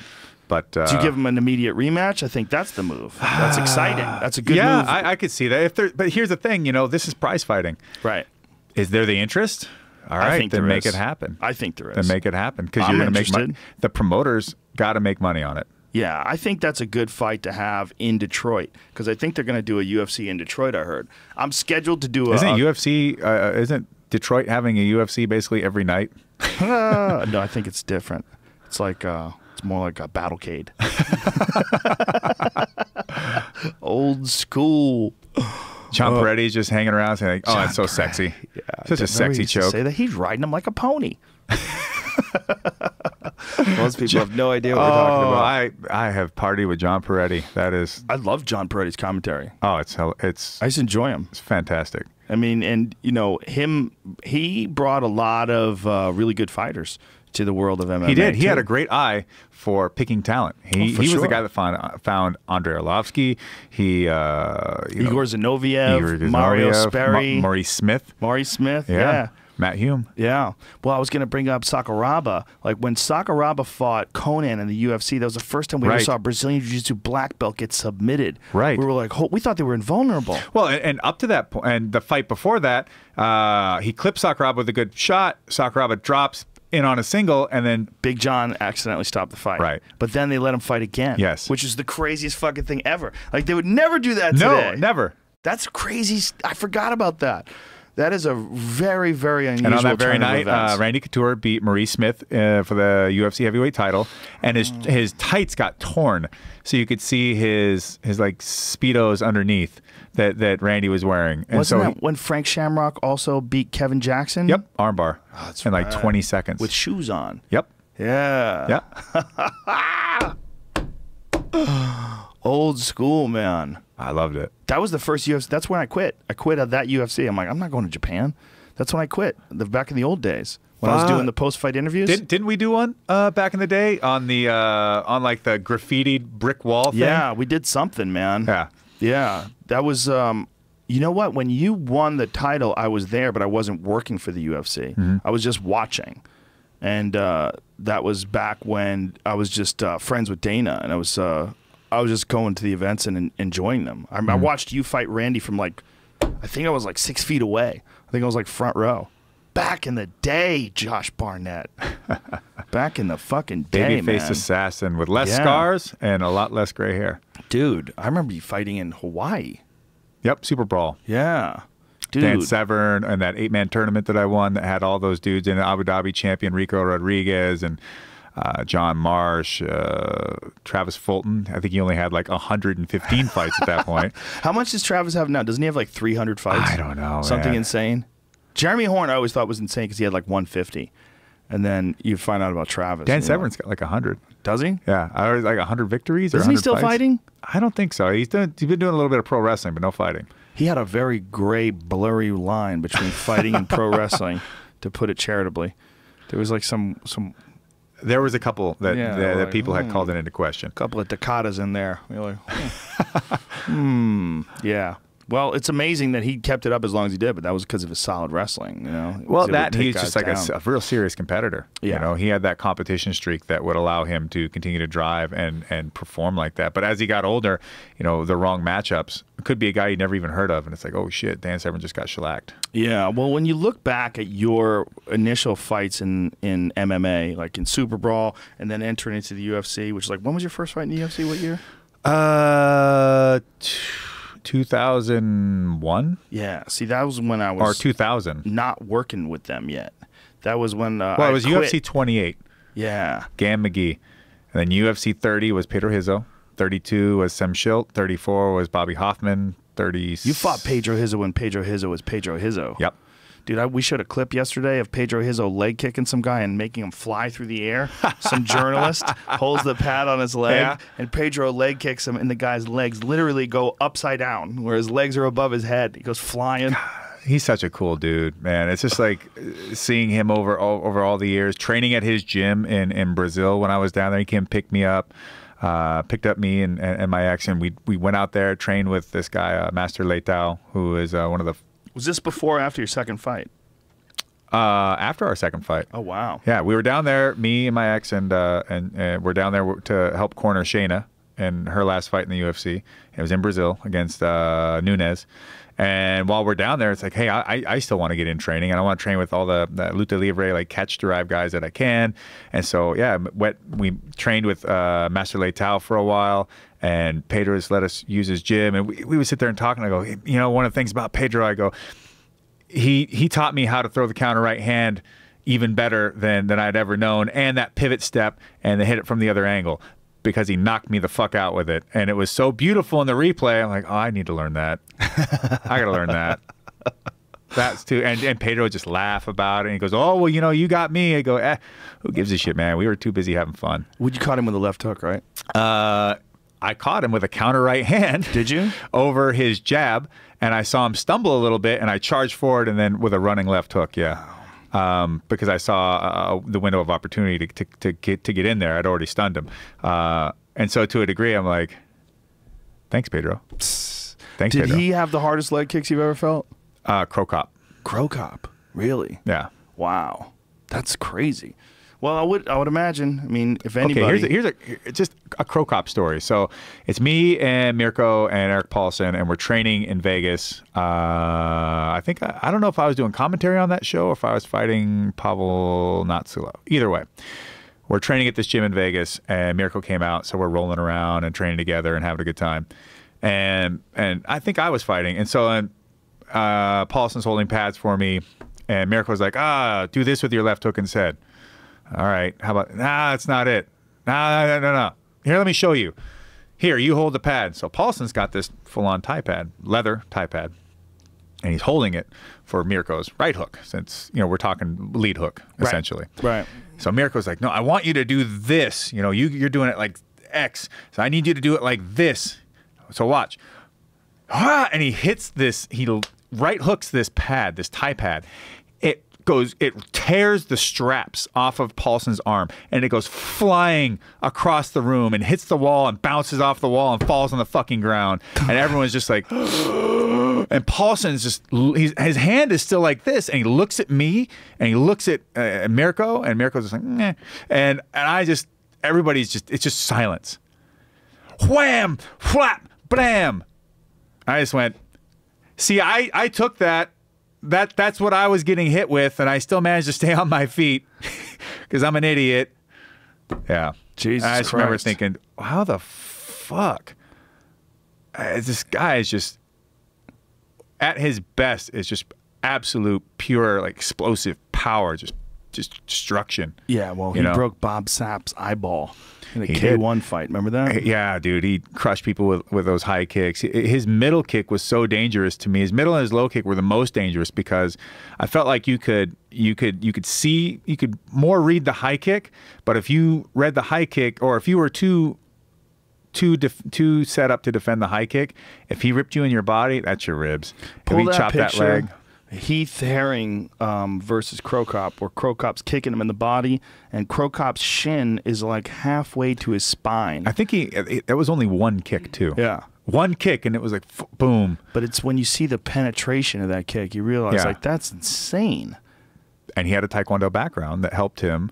But a guy like that, you could have gave him you could have had him doing anything, and he's just going to be a beast. Well, he had just such ferocious, explosive power. Yeah. Remember his stare down with Vanderlei? Probably the best stare down of all time. First time Vanderlei got outstared. Vanderlei's like doing the crazy eyes, and Mirko's just staring at him like a fucking evil predator. And the two of them looking at each other. I'm like, I gotta give that one to Crow Cop. I can't even believe this. Well, think about Crow Cop. Crow Cop, man, that guy motherfucker was in war. Look at that kick. Fuck. Jesus Christ. I mean, that is deep into his body and right where his liver is. That's a insane power kick. That's that left leg. Yep, and he was the first one to flatline Vanderlei too. Remember that? When he head kicked Vanderlei? Yeah, I especially do because I was watching that fight because I was going to go fight Nogueira after that. So I'm sitting here hoping that these guys beat the shit out of each other, and he goes out there and just fucking crushes them. So now I'm just sitting here thinking, God damn it, that dude spent 2 minutes of beating the hell out of this guy, and now I got to go out and fight Nogueira. How crazy is the chin on Mark Hunt? He gets fucking head kicked full on. He goes down and gets right back up. Oh. It was an Oviev. Here's the Vanderlei one. Clang. Yeah, man. Ridiculous speed and power. And because of the fact that he had that traditional martial arts background, he didn't step before he threw that kick a lot of times. He just threw it, and you didn't see it coming. That one just goes over the top of the glove. And that's right leg. Yeah. That's right leg hospital, left leg cemetery. Oh, body. Yeah. Done. Dude. Now, in that fight, I remember he hit Mark Hunt with it a couple times, but he just... Well, he dropped him with it in one of the fights. In K1, the K1 fight, yeah. But not in the MMA fight. Mark Hunt actually won that one. Yeah. Oof. Well, that was Minotauro took it on the chin. That was another guy. That Carwin? No, wait. That's, is that Ron Waterman. Ron Waterman. There you go. Bonk. Boink. Minotauro was one of those guys that was almost like too tough for his own good when he was younger. Well, that's why... Ooh, axe kick. That's why when he got towards the end of his career, he was just getting knocked out left and right Yeah. because he had lived on his chin for so long that he could no longer take a shot anymore. And that's honestly, it's not that uncommon. Vegeta getting kneed. Yeah. Oh, He's got a crazy highlight reel. You forget sometimes how insane the highlight reel of Mirko Cro Cop is. I well, mean, people in the Alexander. Yeah. People in the UFC never really saw. They didn't see this guy. No. You know what I mean? No, he was in Pride. Well, I still maintain to this day that like Pride was some of the most exciting and spectacular fights in the early days of MMA by far. They had some insane matchups, and especially because it was a big percentage of it was the heavyweight division. It was a huge percentage of what and the stage that they set for us to compete on was 90,000 people, Saitama Super Arena. Ugh. It was fighting in front of, I mean, I was fighting in front of people, like 40,000 people every time I went out there. Just wish they could have maintained. I loved it. I was a fan of it when I was even working for the UFC. I was always a big Pride fan. I'm like, look, there's room for everybody. Of course. You know, and the thing is, there. people that were, by having Pride, it opened up eyes. I would always say, like, having another company with a different flavor, maybe it'll draw in other fans that wouldn't maybe necessarily be a fan of the UFC, but they like the way that Pride did it. And so that would get them interested in MMA, and therefore then they might also say, okay, well, maybe I will give this UFC stuff a try. Maybe, well, I like this one fighter, so I'll watch when he's on. You know, it just it expands the market. It doesn't diminish it. I think that's the same thing with Bellator. Yeah. I really do. I mean, I think that what's good about Bellator is that they're developing real world-class talent now. Michael Chandler, you know, Michael Venom Page, now Rory's over there. Yep. I mean, there's world-class talent there. You know, it's true. And you know, you had Mitrione fight Fyodor, which crazy, you know, crazy match. Yeah, double knockdown, and then Mitrione gets up first. It's crazy thing you can't plan for. So a guy like Fedor, when you see him at this stage of his life, and you see him getting KO'd again, what are your thoughts on that when you watch that? It sucks to see that that's the case. I mean, I love Matt Mitrione too, man. He's a great dude. I train him when I can, and you know, I was glad to see him, you know, get that victory. It's a massive victory for him. As was I. But I'm a friend, and I have been a friend of Fyodor's for such a long time. It sucks to see him not doing well. You're even saying his name right. It's a big commitment. Yeah, it's like Dostoevsky. Everybody else says Fedor. Yeah. But Fyodor. you gotta get fancy on us. Right, like Dostoevsky. It's Fyodor Dostoevsky, not Fedor. Well, what does everybody say instead of Dostoevsky? I think they just don't say anything. They're like the FD. What's the correct pronunciation? Dostoevsky? Dostoevsky. Dostoevsky. Dostoevsky. Isn't it weird how languages like develop? Like they're totally different kind of sounds. Like, you know, English has certain sounds. Sure. Russian has these, like, very specific noises that you have to And then you go to, like, tonal languages, like Thai or Vietnamese. Oh, man. Or Chinese. Yeah. Oh, yeah. Crazy. So interesting. You know, and Steve Ranella, again, was here, and he had been in Guyana, and they had these interviews they did with these local people that were speaking in their native tongue. And it's like this really strange, ancient language. It doesn't sound like anything else. It's really cool to hear. It's like, wow, this might be like what Mayans sounded like. Huh. Yeah, really freaky. Well, when I was in Romania, language. they were some of the I don't know the truth on this stuff. I haven't done the research, so up to your listeners to go follow up. That they were saying, the Romanians have said that they have found texts and archaeological findings that would show a language that was not a Romance language that still possessed words that existed in modern-day Romanian, and that the idea that perhaps that the Romanian language was older than Latin. Whoa. So, but they also had also went to the palace of Vlad the Impaler in the middle of Bucharest, which was awesome. Oh, wow.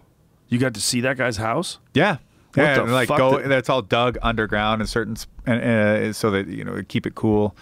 For people who don't know who Vlad the Impaler was, he was a guy who like literally would put people on sticks and then eat in front of them. He would stick sticks through their assholes, put them on spikes out their mouth, and then have them all lined up around him while he sat down and ate. He also took the merchants or these guys that he felt had been like cheating and scamming the Wallachian, the area that he was in Romania, Wallachia, the people, and really getting super rich off their backs in a way that they, didn't have an option. And so he went and grabbed them and their kids, and would have them build. They were building the steps up to this to this castle or whatever. And if the dad died, they would just take the kid and put him in his place. And it's like, this is going to get, until this is completely done, your debt still exists. Whoa. Jesus Christ. Brutal dude. Brutal times. And that's the guy that Mary Shelley Mary Shelley was Frankenstein. Mary Shelley was Frankenstein, but they... What's the fuck's his name who wrote Dracula? Bram Stoker. Bram Stoker. Yeah, he kind of based it, a lot of it. Some of that, yeah. Well, and also like the Strigoi, which is a undead creature in Romania. Yeah. Which is actually a really pretty funny Romanian movie called Strigoi, which is like it's a comedy horror thing. Really? Yeah. That's the name they use in that TV show too. The Strain. Oh, really? Yeah. Strigoi? Yeah, they use that term a lot. Huh. Yeah. Have you seen that show? No, I don't have cable or anything like that. I in fact, since I moved out, I haven't into my own place. I hadn't had time to really set up my TV and all that kind of shit. So you're just living like a wild person? Kind of, yeah. You got email though, right? I have email. I have internet. I have my laptop. So I'm. Do you watch Netflix like on the laptop? Still watch like documentaries or something? I don't. You don't? Because I'm always out and about. I just got back from Seattle. I was in Vegas helping Travis and with my fighter Shohei. Then I had to go to the fights for my guys Shohei and AJ. They both fought on that night and corner them. When I was. I went to Japan and pro wrestled in June, but I was also there again in March. So you're just a rambling man. Basically, after the dissolution of all that I had been putting all my efforts into for 4 years. I think we got past that. I think we moved through that. But this was feel very therapeutic. Well, here's the thing. It's just like, all right, no matter what, Let's I still have a lot anymore. Oh, no, we're not. Okay. We're just saying that it's just like moving into, I had all these things that I was trying to accomplish. And so it's just like, all right, well, since I'm not putting energies in these areas, then I'm going to take that energy and put it somewhere else. I'm going to make use of it. That's good. Don't get depressed and sit around and get bummed out at life. No, well, you take your own advice. There's lots of shit to get bummed out about. Not even beyond even that thing that we're not talking about. It's Are you still doing your podcast? I wish. What happened? I hate to say it, but Fox really dropped the ball big time on it, and the people that were working on the podcast just completely shit the bed, to the point of like I had Renato and Scotty Epstein on, and we're sitting there 15 minutes before we're going to go on, just chatting, whatever, and then it's like, all right, guys, where we're going to go? We're going to film now, all right? 1, 3, 2, all right. Boom, do our thing. Nobody even pays attention to look at the front of the footage and cut it from what's not supposed to be aired, and then they just throw it up there raw. So Rasan, Hanato, is being Rasan, and we're all doing our stuff, and then I get this email, and Rasan's like, "Dude, what the fuck, dude? I do a character," and I go, "What are you talking about?" I go look at it. So they didn't edit it at all. Didn't edit it. And there was stuff like. Hey, I know you're going to be on vacation, but I'm going to do a on-location interview with this band, Godor. I'm going to get it all. I'll get all the MP. I'll just send it to you. Can someone edit it? Oh, I'm off on vacation. I can't help. What, there's fucking nobody there? There's zero. There's no one. So then I had to go and reach out to another friend and be like, hey, man, you have some time to fucking chop this up for me and just make a few edits? Yeah, I can do that. And then, put that up. And then it was... another thing, like, okay, well, hey guys, if I'm going to do this podcast, I want to have music in it. I want to have bands that I know and love and whatever. I want to play their music. But you have rights for their music. That's a nightmare. Right. Well, so I said, do you have some legal forms that we can put together, some boilerplates that we can do and have this happen? Oh, we don't need that. You don't need that. It's no big. No. Okay. So I go and I get the management, the artist, everybody's on board. Who is this person that said that this is okay?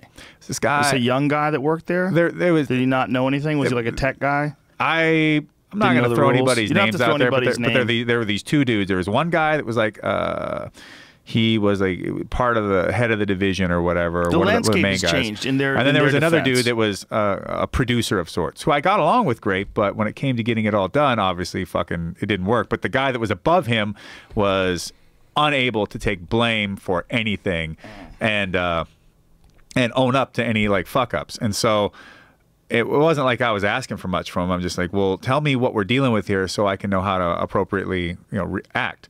And then, getting this whole okay about music. So, all right. So I go and I do all the legwork, get everybody to agree, have my guest on. We play some music to start it off. We play music, while he's there. I'm being an asshole, moshing around the room, having fun, joking around. And then I watch the video of it and it's like silence.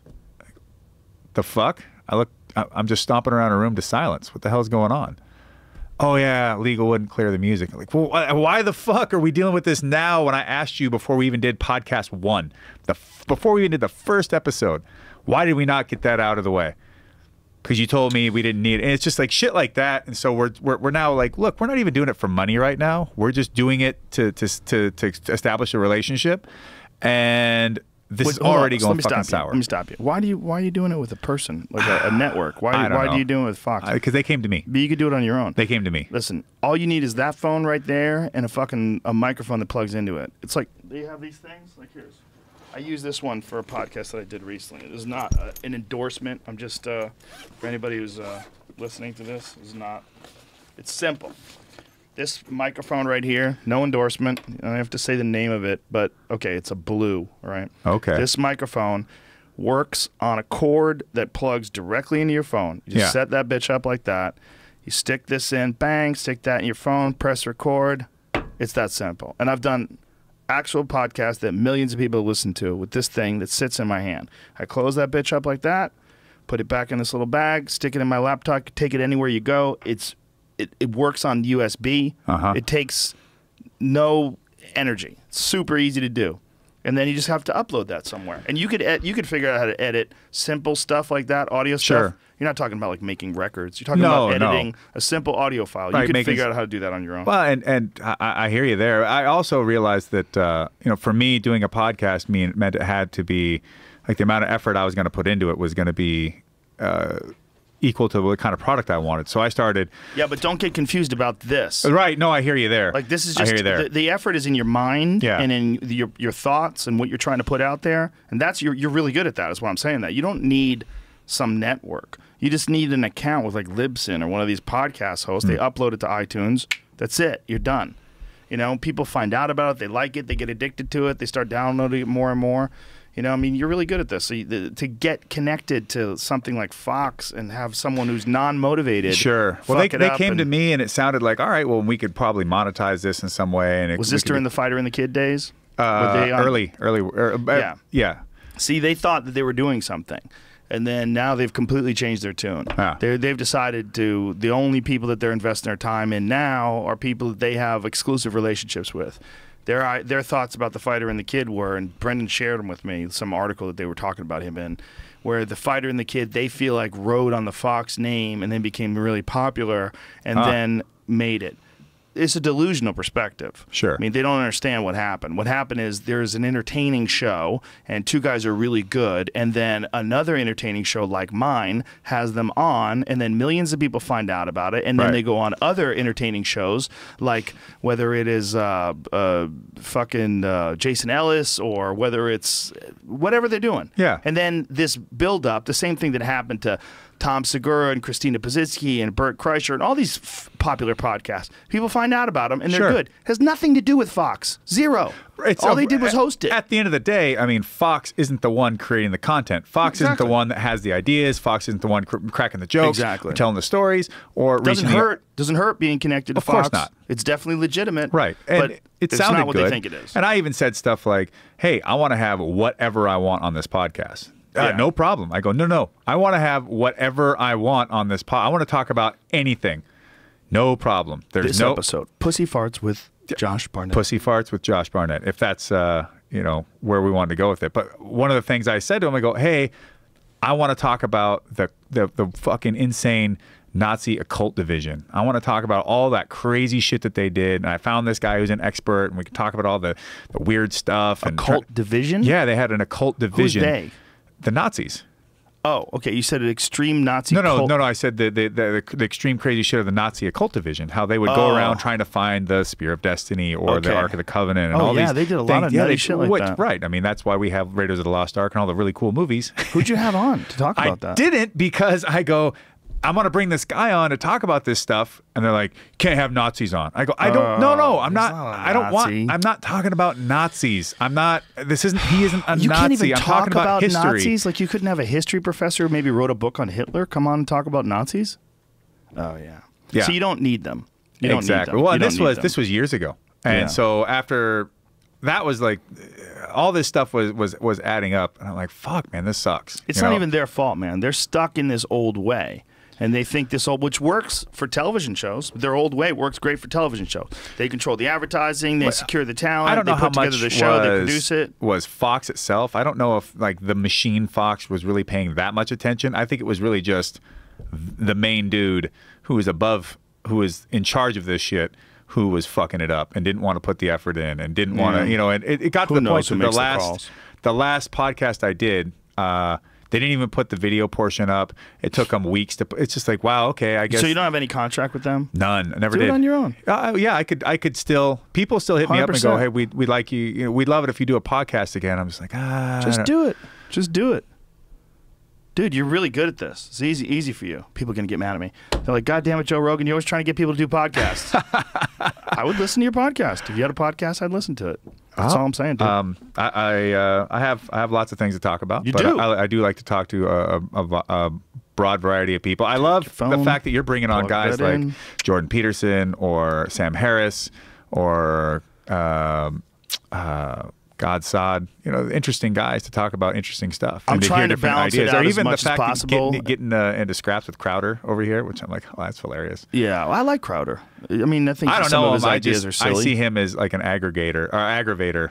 Just kind of like Milo. Like Milo might say something interesting, but then he's couched all of this stuff and trying to like create shit with people because that's part of how they get a lot of attention and popularity. Yeah. But I think he puts out funny stuff too, man. He did some funny things where he's done a bunch of like funny sketches where he goes undercover as different people. He has this like communist French character that he goes undercover as, and Milo does? No. Oh, Crowder does. Oh. Crowder does a lot of funny shit. People that get mad at me for saying that he's funny. I think he's funny. I think he does some funny shit. He's done some really hilarious social justice warrior things where he's showed up at like some. Well, he definitely dressed as a trans person for a while. Was trying to like push the boundaries of what like when can you decide that you're transitioning? How do you know whether or not someone has decided that they're transitioning or whether or not they're hoaxing you? Like, who are you to say with that I'm not really trans? Like, so he went to like one of those all women's gyms and said that he was trans, and then they let him in at first, and then after a while they're like, what the fuck, and they kicked him out. I don't think it was an all women's gym. In fact, I think he just went to a gym that said that they accept trans people. Sure. And then when he went in, he wanted to shower in the women's room, but he was like, had like a fucking 5 o'clock shadow. Right. So the idea is like, it's the sincerity of it is almost what that comes down to. Like, well, you're not sincere about being trans, so is that what it comes? It's but he's pointing out like how crazy these lines are, and like where are they? Whether or not you agree that people should be able to do whatever they want to, which I do. Me too. There is a real hysteria involved in this. There's something very odd about these arbitrary lines where we had a guy that we were watching a videotape yesterday who identifies as a 6-year-old girl. Oh, the German guy. No, is he German? He's definitely foreign, right? It was all in subtitles. He had a wife and kids and all that, and then he's like, I'm a 6-year-old girl. Yes. Like, what the fuck? But you have to include that. So then it's because then it gets to, well, can you be transracial? Can you be like Rachel Dolezal? Is that okay? Right. Can you? I don't know. Why not? Look, everybody came from Africa originally. If you identify more with African Americans than you do with, like, say, Polish Americans, why not? But I don't. Well, Ben Shapiro's argued that that's less preposterous than changing your gender. And that, like, why can't you do that if you can change your gender? Like, why? Ben Shapiro, he's an interesting one because I like how hardcore and how like straight to the point. He brings great arguments. Very smart guy. But I can tell that he's that dude that just fucking, he doesn't hardly get along probably with anyone. He's just decided, well, one of those personalities is just not good at socializing in any way. Like he's It's very rigid. just like nah. But very smart. Yeah, he seems like a total little prick. Yeah. But an all right dude in his own way, I guess. And you know what's funny is I'll talk to people about leftism versus rightism. I'm like, well, it's pretty easy most of the time to look at the right when they're being idiotic because it's so preposterous, like theologically based arguments, or if you're going to, I mean, that's really what it comes to, stuff like that, or like how they will take this whole stance of like, no, you get what you can get, but if you fucking fuck up, fuck you. Like these really extreme conservative arguments usually just are like, well, that's non-compassionate. Right. Yeah, I know what you mean. It's a bullet, but then you go to the left and it's like everything is couched in this like, oh no, we're good. This is all for the good. Look at how nice we're being. You're like, well, you're just as fascist as this other guy, right. But you couch it under a different thing. You do things like use postmodernist philosophical arguments to then take the word racism and redefine it so that it works for your benefit and not that it others. only works against black people. Right. It doesn't work against white people. You can Or say whatever something you like want that. against white people. Yeah, people get weird with their arguments, and it ultimately becomes about control. Sure, right? of course, and it's Left creating or power. right. It's creating power for a person to affect that against someone else. It's also creating moral high ground. Yeah. So you can feel as if that you're in the right to say this or that, and because you are supported by all these other people around you. Yeah, I'm trying to balance it out, I should say, but people get mad at me when I have too many right-wing people on in a row.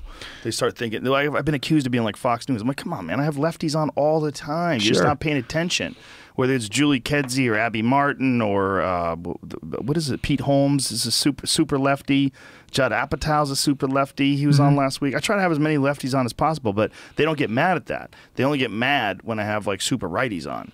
When I have super righties on, then they're like, "Oh, your show's like Fox News." Like, well, culturally, it's just like, well, we can this argument we'll listen to, but not this one. Of course. Like, but at the end of the day, what really sucks is that when it came to, I was in I had gotten so into politics because of my living situation. As I'm looking at all this stuff, trying to understand the currents of what's going on, I'd have to go read like the most crazy leftist stuff, and then I'd have to go find some gnarly alt-right garbage and have to go there and read all these preposterous arguments, racist, shitty arguments on both sides, just ridiculous stuff to them, because even amongst some crazy racist or some crazy, communist, either way, there's going to be some truth there that they figure is useful to their argument that may be different from the other. Right. But it still doesn't change it from being true. It's like, you can't. The truth doesn't change from place to place. You can't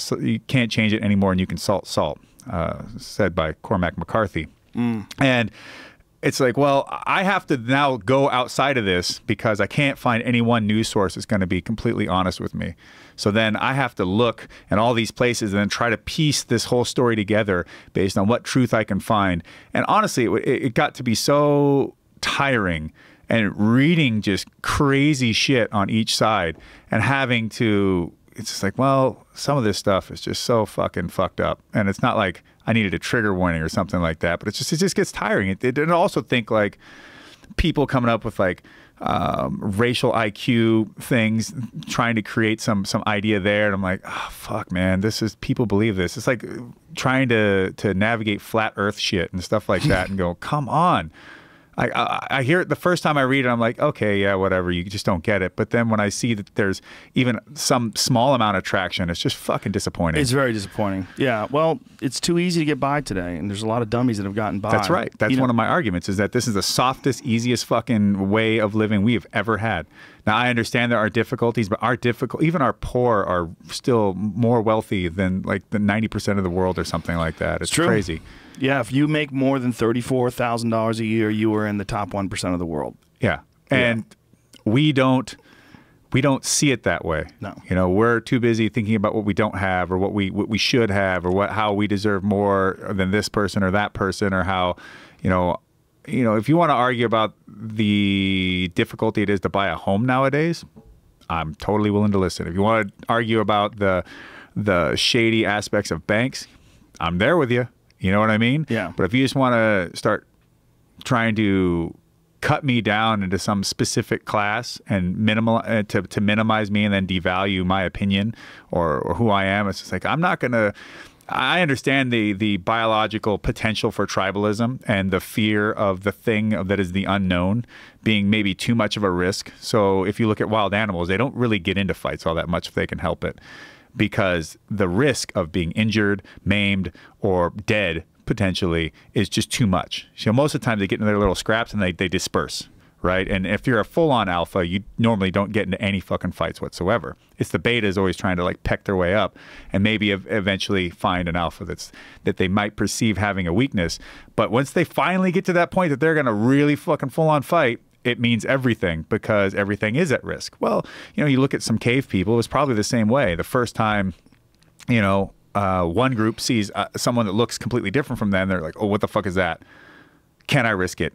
Is it going to destroy my community? Is it going to be damaging to, you know, it's like caveman shit, because they don't understand until somebody creates an understanding. So, but it's very hard for people to accept other people's ideas. Of If course. your ideas are different than their ideas. scared. You want their ideas to align with yours. And in the case where we're talking about with a lot of these people, they're trying to enforce their ideas on other people. You will now obey and go along with my standards of behavior and thought. It's insecurity and it's fear. Yeah. But to me, I'm like, okay, I can understand that on that base element, but we have the ability to overcome that, to be greater than that, to be better than that, to not sit there and value people on all these surface level shit. You know, I mean, you could stereotype things all you want and be like, oh, well, this looks like a duck and quacks like a duck, and this looks like a goose and honks like a whatever, fine. But if you try to continue to keep people in these places, you're diminishing who they are. You're creating this element of prejudice. You're creating those barriers for that interaction to not happen. You're the one that's helping create that tribalistic element. And so as you continue to whittle these people down to more and more groups, but you know, with now when you couch that in with this neo-Marxist elements, it's like, well, now you need, the more tinier the group you get, the more you get to be oppressed, the more you're a victim of something. And so yeah, and you also become, it's a good market share in being a victim. We got to get out of here, man. Yeah. I got to end this. Josh Barnett. So what's the future right now? No fights scheduled. No fights. Still I have figuring it to out? actually, I'm still dealing with my USADA stuff.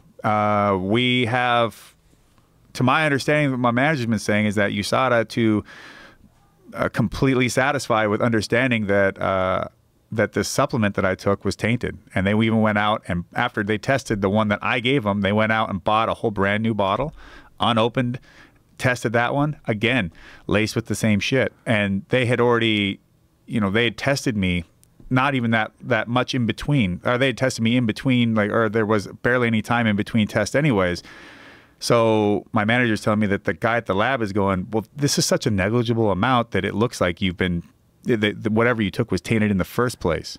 So, because there's no reason why a guy your size would even bother to have such a negligible amount of whatever this shit is in your system. And I'm like, especially since, to explain that, between the last test and this test, yes, it would be such a small amount, right, that there's no way that you were on something and you cycled off. Exactly. Okay. It didn't make any sense. So how long do they have you suspended till? I don't know. You don't know. The thing is that we've gone through, I've spent like $2,000 having supplements tested, because I would keep bits of everything that I would take just in case and keep them around.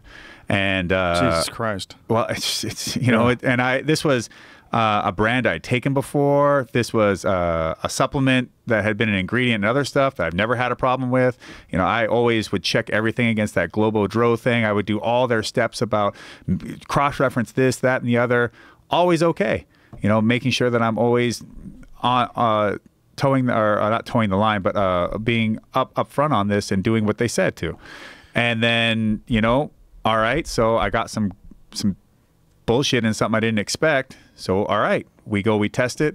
They go and they back their findings up with a completely brand new bottle and batch that matches the one that I had. And they still haven't acted on that.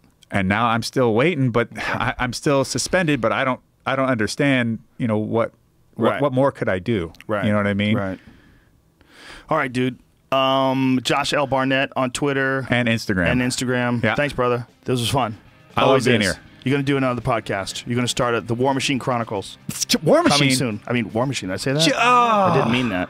I mean, War Master. Master. It's just War and M. They just flow together so well. Fucked up the end of the podcast, ladies and gentlemen. Called me War what Machine. A major bummer. War Master. Well, you've had a couple other nicknames, haven't you? Babyface Assassin. What was the other one? Philadelphia Jailbird. Josh Barnett, ladies and gentlemen. War Machine. What a faux pas. That's